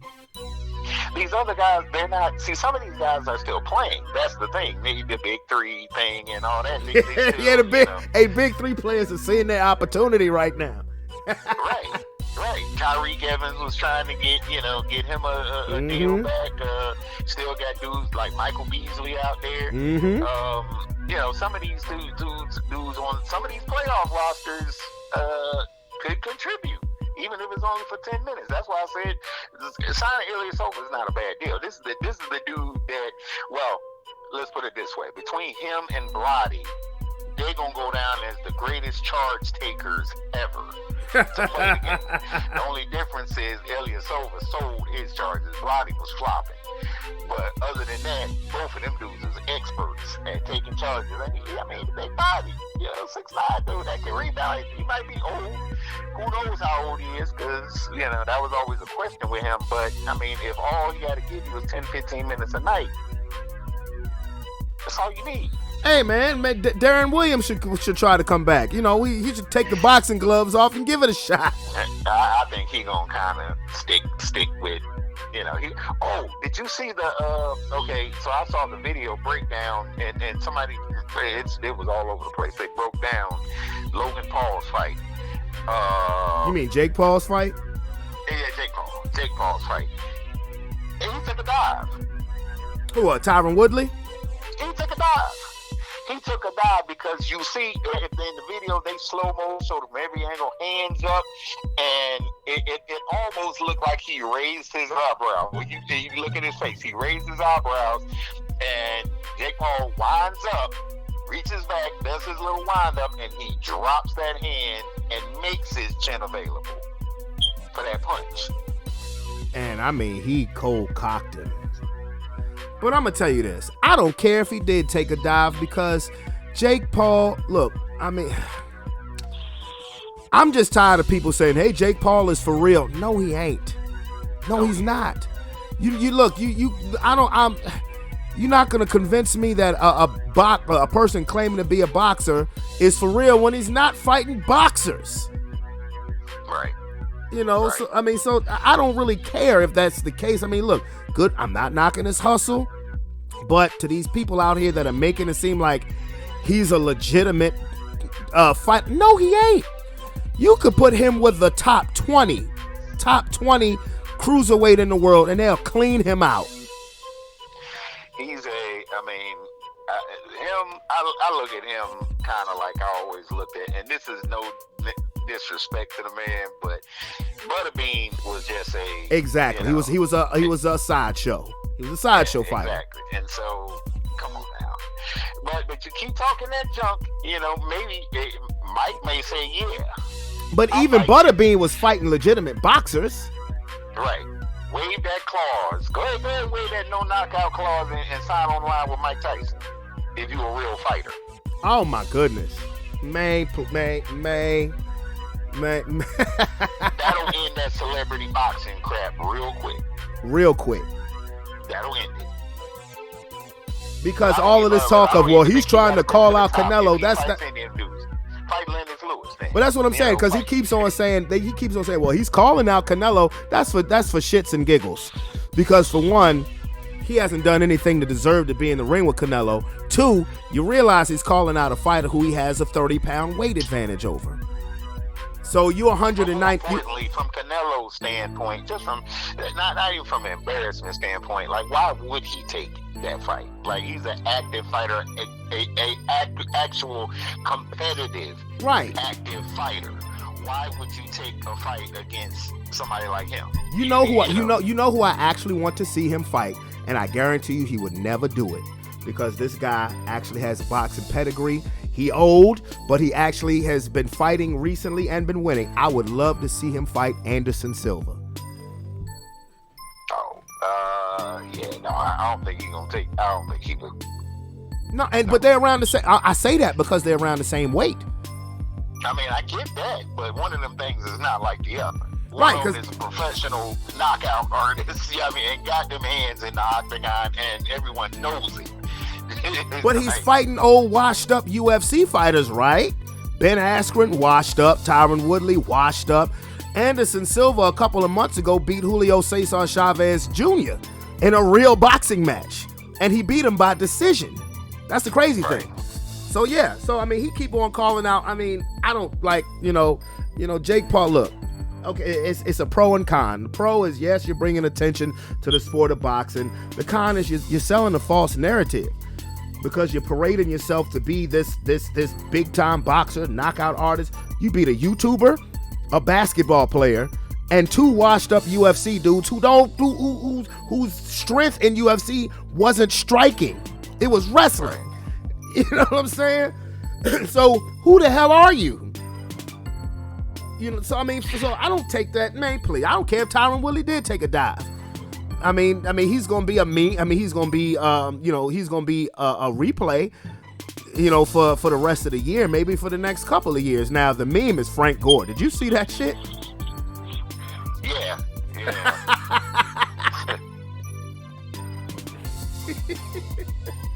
I'm sorry. Yeah. Like he totally forgot that he was in a fight. Yeah, I don't know what that was. Frank, you should be on somebody's roster as a backup, Frank. You can be on the Titans right now helping them. He sure could. He said he would, and he said he was offered. He said he was offered some positions. They said that he was offered some jobs, but he wanted to focus on, the boxing match. I mean, could I see him possibly get signed if need be? Of course, with everything that's going on with COVID, could I see him sign with a playoff team for a game? Yeah, I could see that. Ain't nobody signing him because Frank Gore messed around and got CTE in one fight. He didn't get his whole NFL career.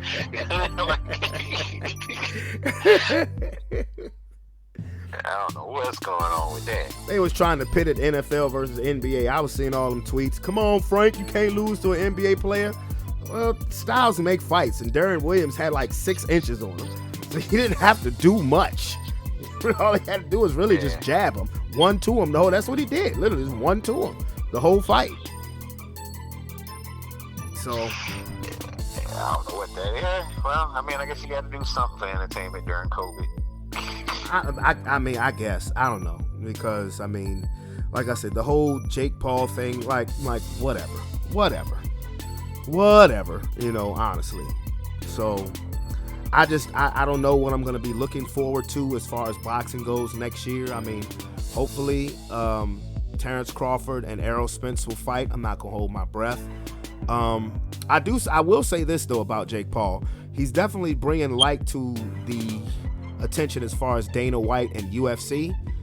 Is why these UFC dudes keep fighting him, because they're making more for that fight than they've made in any UFC fight. Like, do you know that those UFC fighters get 18% of the money from their fight? Wow. Yeah, I'd heard that they were getting shafted financially. Yeah, why do you think Conor McGregor, was not in a rush to come back to UFC when, he made damn near $100 million fighting Floyd Mayweather? Right. Yeah. Now the good thing is that Dana White, that in the UFC, the best fight the best. You have no problem about that when it comes to the politics of boxing. The bad thing is that he gets all the money.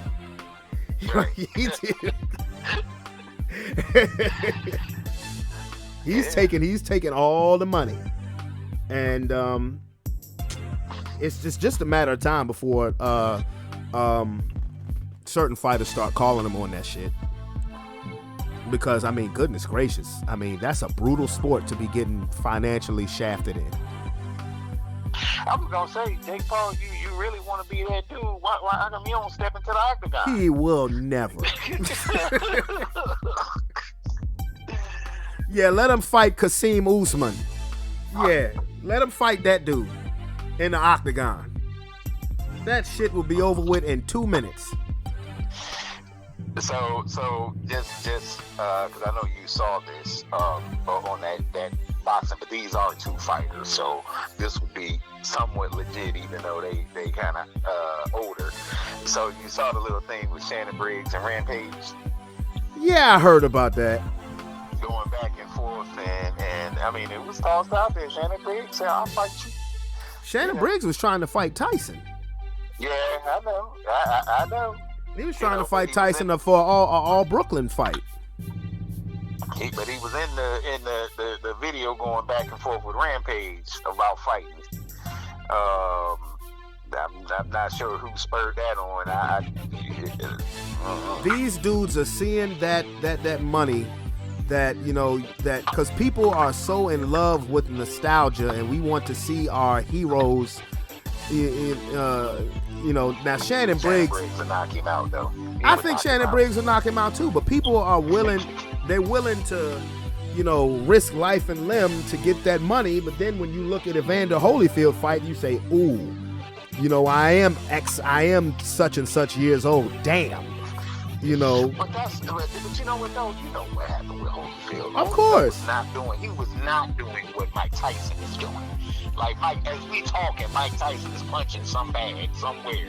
Well, the mistake that Evander Holyfield... He ain't eating mushrooms, his magic mushrooms, he punching the bag. The mistake that Evander Holyfield made is that he fought at a weight division he had never fought at his entire career.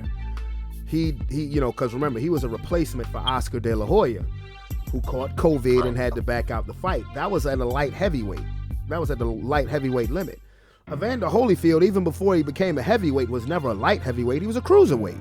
It was 190 pounds. He never fought at 175. So you're going to be 58 years old and you're going to fight at a weight class that you never fought at. No wonder you got dusted. That's the mistake that he made, is that he should have. If you're going to do that, you need time. You need time to adjust to it. And you know. When you're 58 years old, what he should have did was fight in his fucking weight class.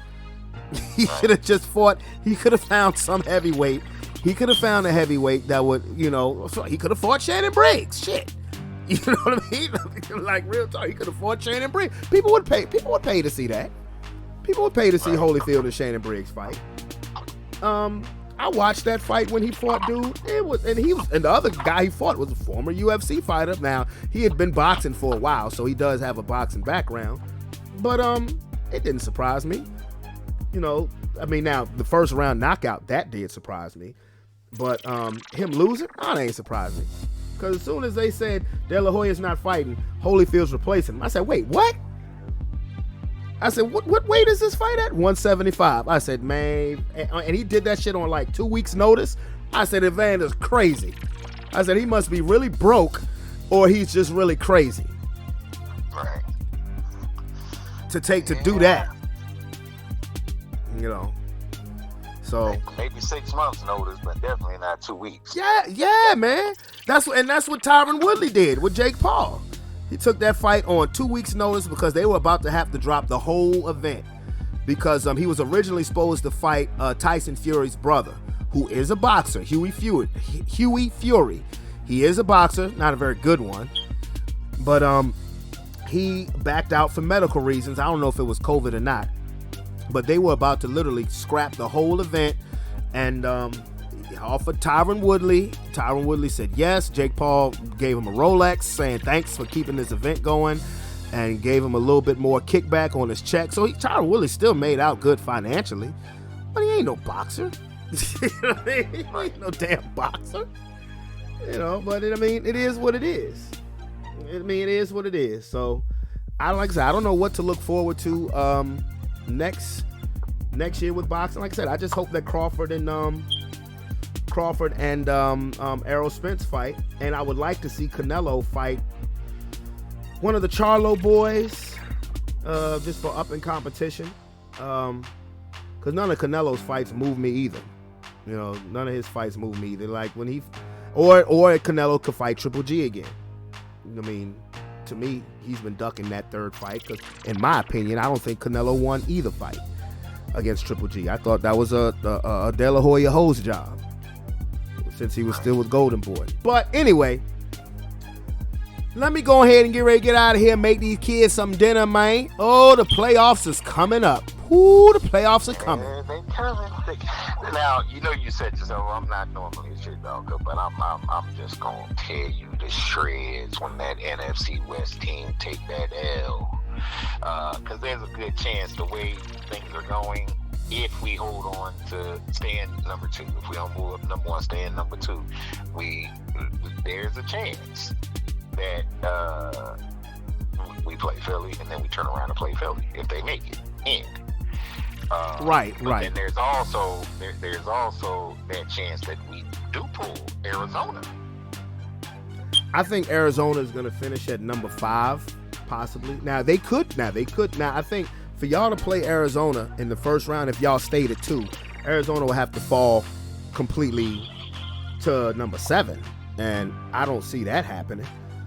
It could, but I mean, Arizona would literally have to lose out to finish at number 7. I see now. There's a possibility you could see the 49ers.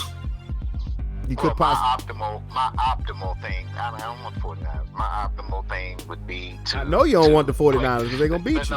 No. The optimal thing that I would want, just from my sheepdog standpoint, is us to go ahead and play Arizona this next game, spank them, and then ultimately draw them Rams. Well, if y'all beat Arizona and the Rams beat the Ravens, that's going to put the division in. I think the Rams will win the division, if I'm not mistaken. Because now they hold the tiebreaker over Arizona, and if let's say Arizona has 10 wins, the Rams have 11. If the Rams beat the Ravens, they'll have 12 wins, and if y'all beat the Cardinals, they'll still have 10. The Rams will won the division, so you won't draw them. Not in the first round.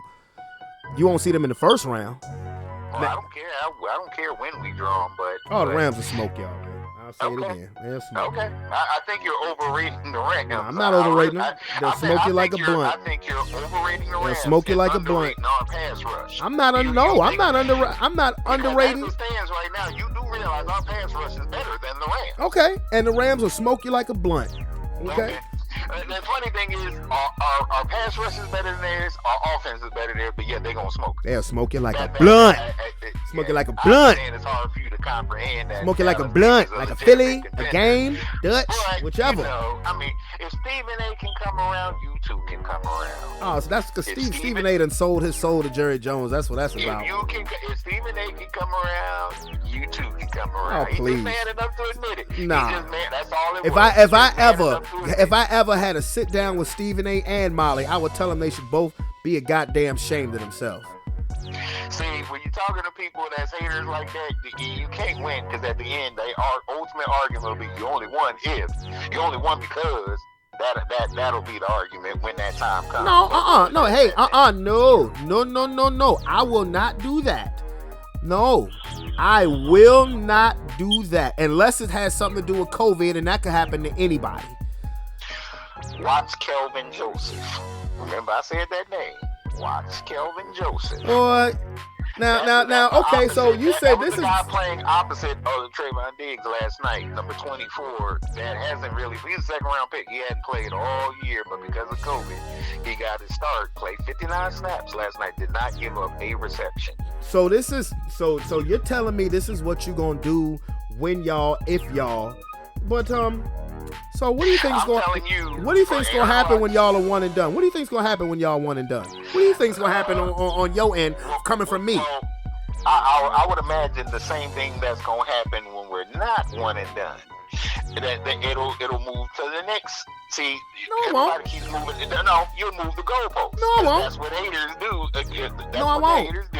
Yes, you will. No, I won't. You win the first round game. Oh yeah, but y'all ain't gonna beat this team. Okay. It'll be something else. I'm not gonna move the goalpost. Look, this is my goalpost with y'all. So we win the first round game that we play, the wild card game that we play. If we end up in that number 2 seed, then what? Then what is your next statement out of your mouth? Okay, No well, matter we'll what see. it Well, is. I gotta No see matter who. what it is, We'll whether see. it's We'll see who. Philly, We'll see Niners, who you play. We'll see who you play in the next round. See, that is. It depends on who you're playing. So you know already who to go. Look. This is my goalpost for y'all. Y'all have not. We were one and done. This So is. regardless I of believe who you're we going play, to be one and done. This is my thing with y'all. This is my thing with y'all.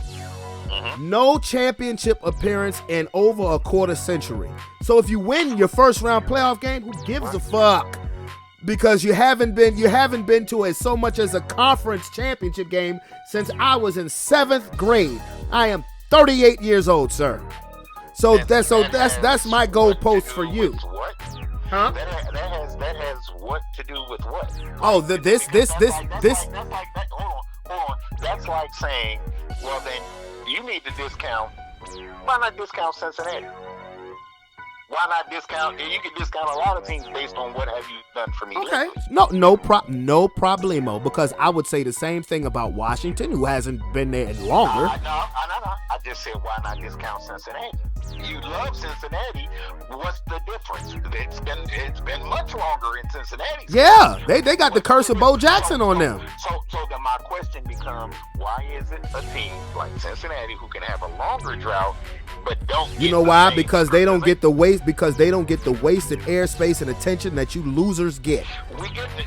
First of all, as I explained to you, I don't care about the financial situation. I don't care. I'm talking about wins and losses. You listen. I hear Cowboy fans all the time. For instance, you're a fan of a team in the Los Angeles Lakers that, whether good, bad, or indifferent, they're gonna be the talk. And they're a terrible team right now. But in the first, Bro, they just won a championship 2 years ago, though. They're a terrible team. But they right just won a now. okay. But no one talks about the championship they won 2 years ago. No one cares. They talking about this iteration of the Lakers who put together all these so-called all-stars, and look, they terrible. I said they would be terrible. So I mean, they're not saying nothing that I didn't say myself. My point is your statement of why do they waste the airspace and the talking about the Lakers? The Lakers aren't relevant this year, but yet and still they're gonna be them top headlines. Why? Look, I don't listen. I don't even disagree with you. I'm not talking about you. I'm talking about why are they the top headlines though? But see, you're talking financial. I don't care about that. I'm wins and losses. I said, in your opinion, why are they the top talk? Why they? Even Well, though because they're a terrible franchise right now. Why? Because LeBron James plays there. Okay. Because before LeBron James got there, what I call the dark ages, nobody was talking about the Lakers. After Kobe retired, nobody was talking about the Lakers. It's because LeBron James is there. Okay, and that's it.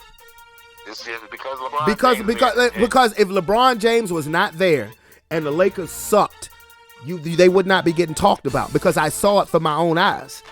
I saw after Kobe retired, and they was sucking before Kobe retired because Kobe was hurt. When Kobe retired, we were terrible.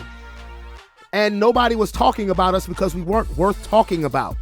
Now you put arguably, not to me, but arguably the greatest basketball player of all time on there, and now you assemblance a bunch of names, a bunch of old fogies, and I agree with you. I wouldn't be talking about them because they're not worth talking about. They're losing.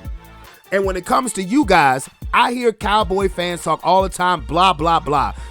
This is a franchise that has had one period of dominant football in the last 40 years. From 92 to 95, y'all had a period of dominant football. That's the only... In 40 years. 40 years. Maybe my math is a little off. 40 years. 40 plus 90 is 2030 sometime. 40 years. 95. Let's go 96. Matter of fact, let's go 96 and add 40 there. 2036. So you just going to add extra years. No, because what I'm saying is because I'm talking about now. Before Jimmy Johnson got to Dallas, they won't shit. They had reached a stretch where they weren't nothing in the 80s. Outside of the early 80s, the Montana, the Dwight Clark, that's outside of the early 80s, which was about 40 years ago, they weren't nothing.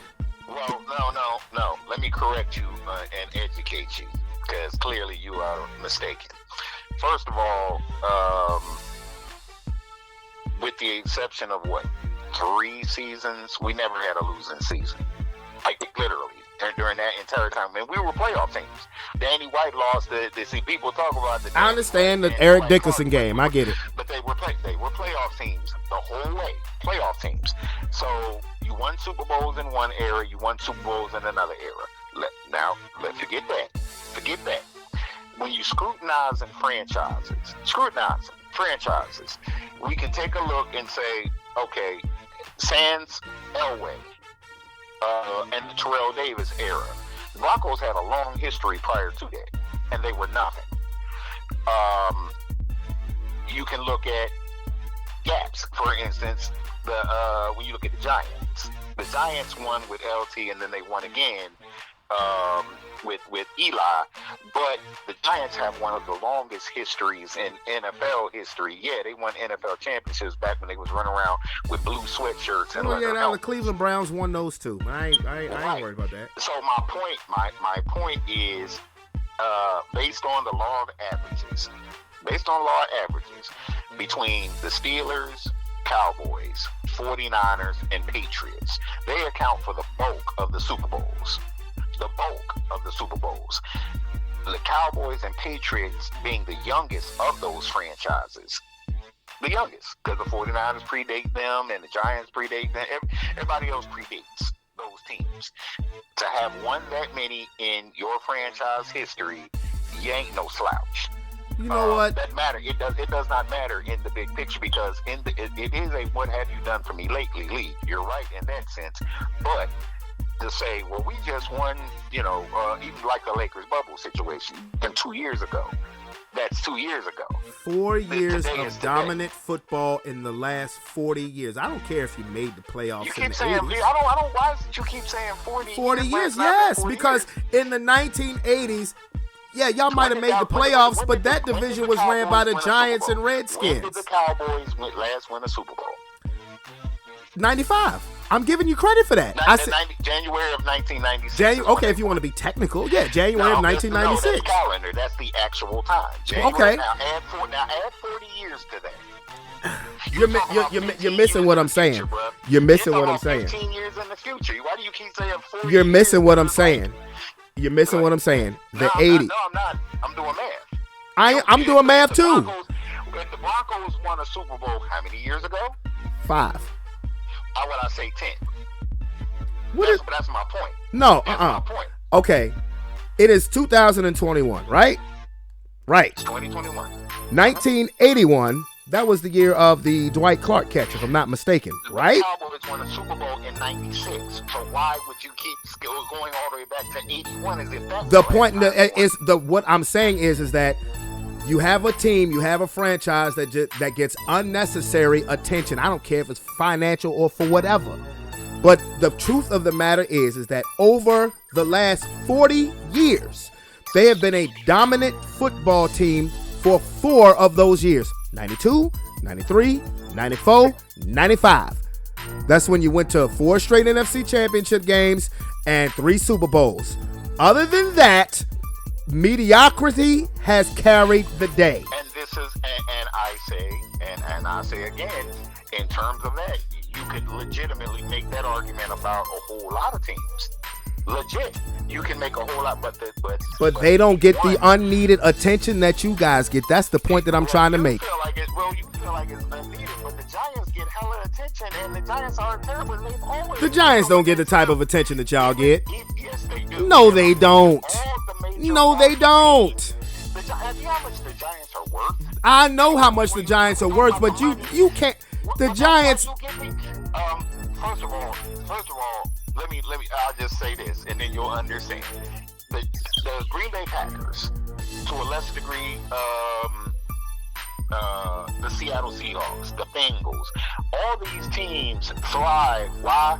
Because of Giants, of Cowboys, of the major market teams. Because of you've explained this to me before. You've explained this to me before. Saying unnecessary attention. Yes. If you remove that attention from them teams and they make less money, guess what? Green Bay can't afford to stay in the league because the Cowboys and Giants are footing the bill. You're talking dollars and cents. I understand that. Making sense. I'm making the same I'm talking wins. I'm talking wins and losses. I'm talking wins and losses.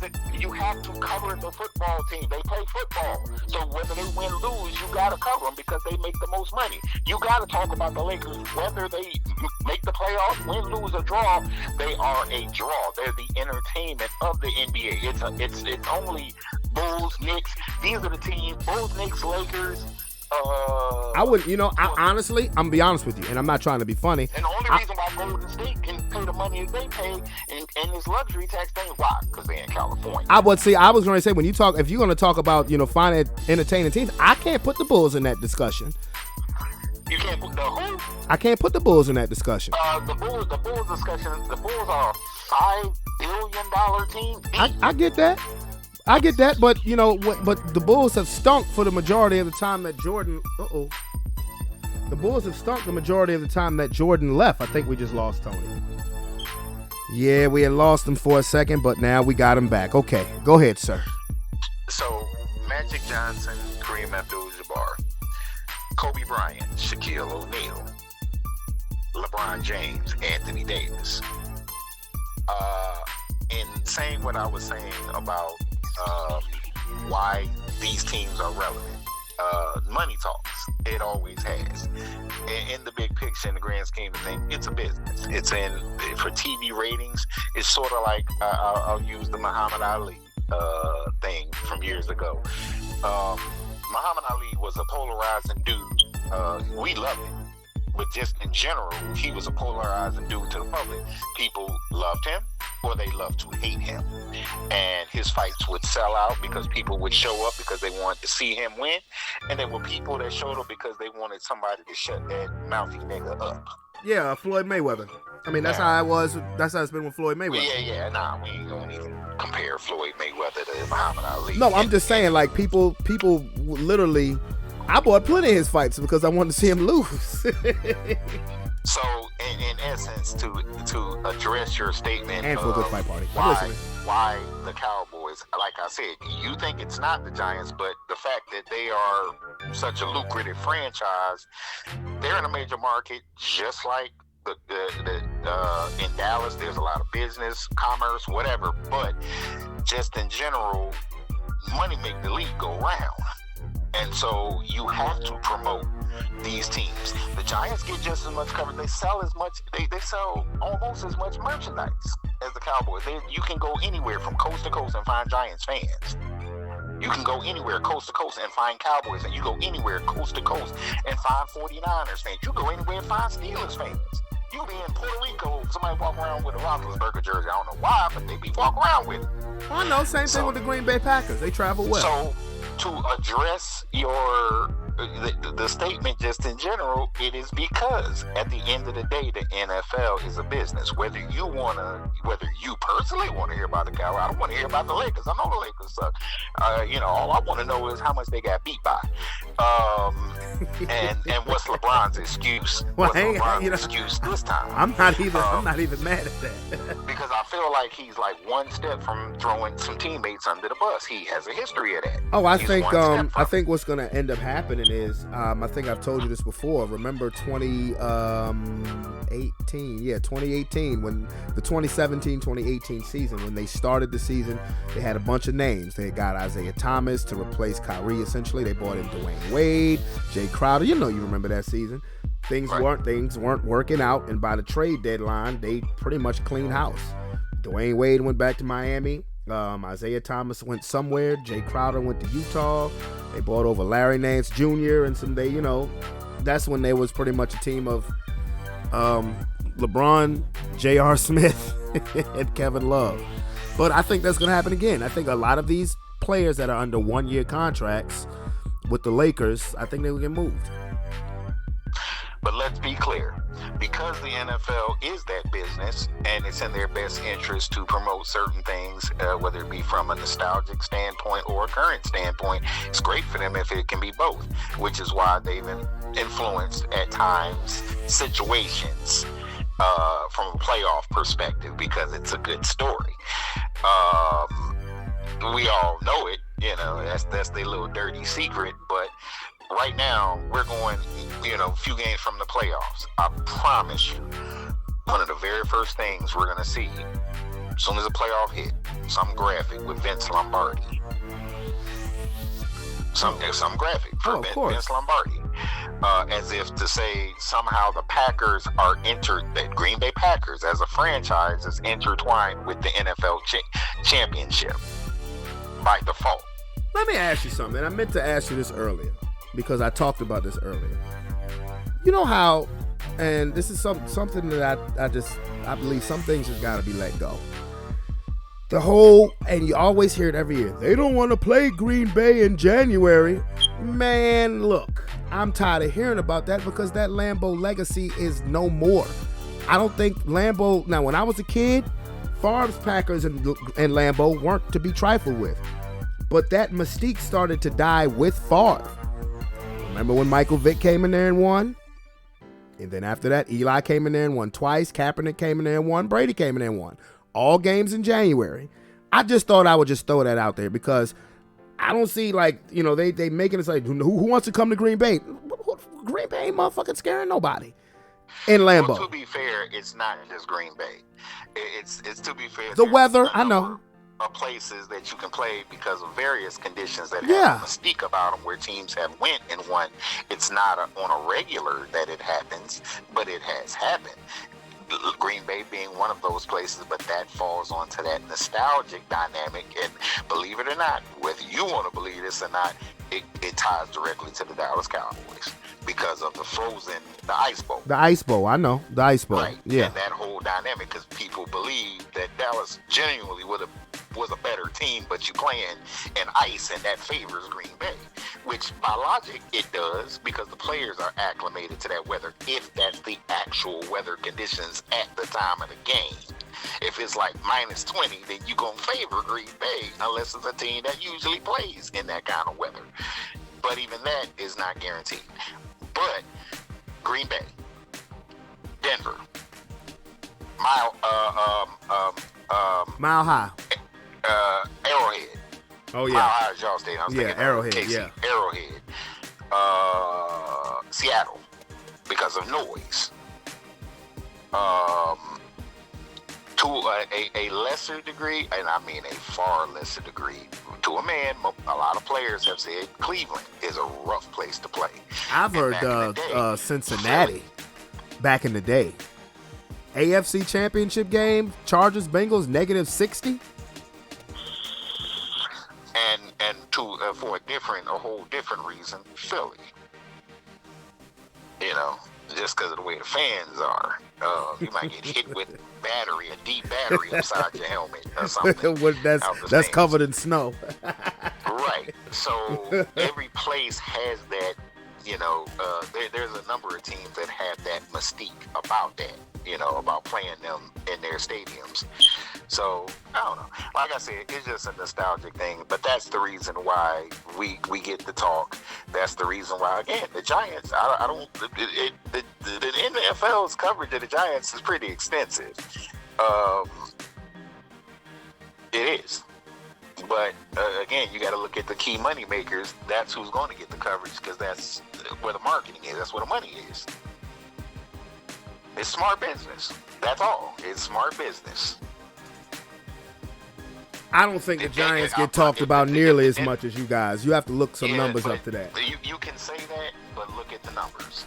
Look at Forbes. Look at the Forbes list of NFL teams, and the Giants is right up there with us. How is that possible if they're not getting talked about? If people aren't buying their stuff, they are. Even if they're terrible, the Giants fans is gonna buy their stuff, and they're everywhere. They're everywhere. So I know a lot of Giants fans. I do. It boils down to. That's literally what it boils down to. Who makes the most money? Whoever makes the most money, that's who's going to get the most press, both good and bad. If we lose, if we have an embarrassing loss, they're going to make sure they talk about it. Thanksgiving Day, like every news outlet, like CNN even, that breaking news, Dallas Cowboys lost on Thanksgiving Day to the Raiders. I mean, it ain't nothing new. Y'all lost the last 3 Thanksgivings. Nah, bro. But Thanksgiving Day, it's not Thanksgiving record, and you know that. But you gotta lose sometime. But y'all lost y'all last 3 Thanksgiving games. Again, that's not our typical record. Whether we lost the last 3, if you look at the overall record on Thanksgiving Day, we play every Thanksgiving. So I know that. overall record, yeah, I mean, if we win the 90% of our Thanksgiving Day and lose 10%, I mean, that 10%, them 3 fall in that 10%. So it ain't like, it's not that big of a deal. We play every Thanksgiving. Yeah, I mean, you have to look at Detroit, all the teams that we Detroit. guaranteed to play on Thanksgiving. Yeah, Detroit. They need to cancel that for them. And some of our Thanksgiving Day games have been, like, historic. Whether it was Clint Longley, because the Redskins don't even want to talk, they don't even want to remember that, or whether it was, say, Randy Moss. I remember that one.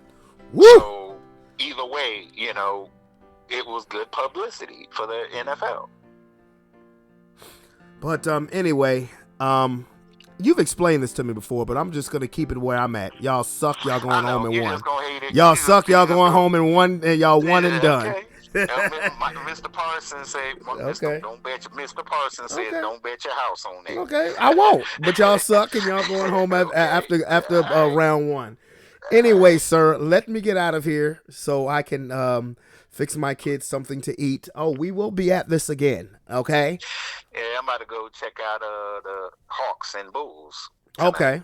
That'll be an interesting game to see. We ain't at full strength, but who is? Is Trae Young playing tonight? Yeah, I think he is. Okay, all right. Well, we'll it'd be good little measuring stick against a contender in the East. Okay, well, all right. Well, till next time, brother. Yes, sir. Later. If we end up making that move, you gonna get you a DeAndre Jordan Bulls jersey? Hell no.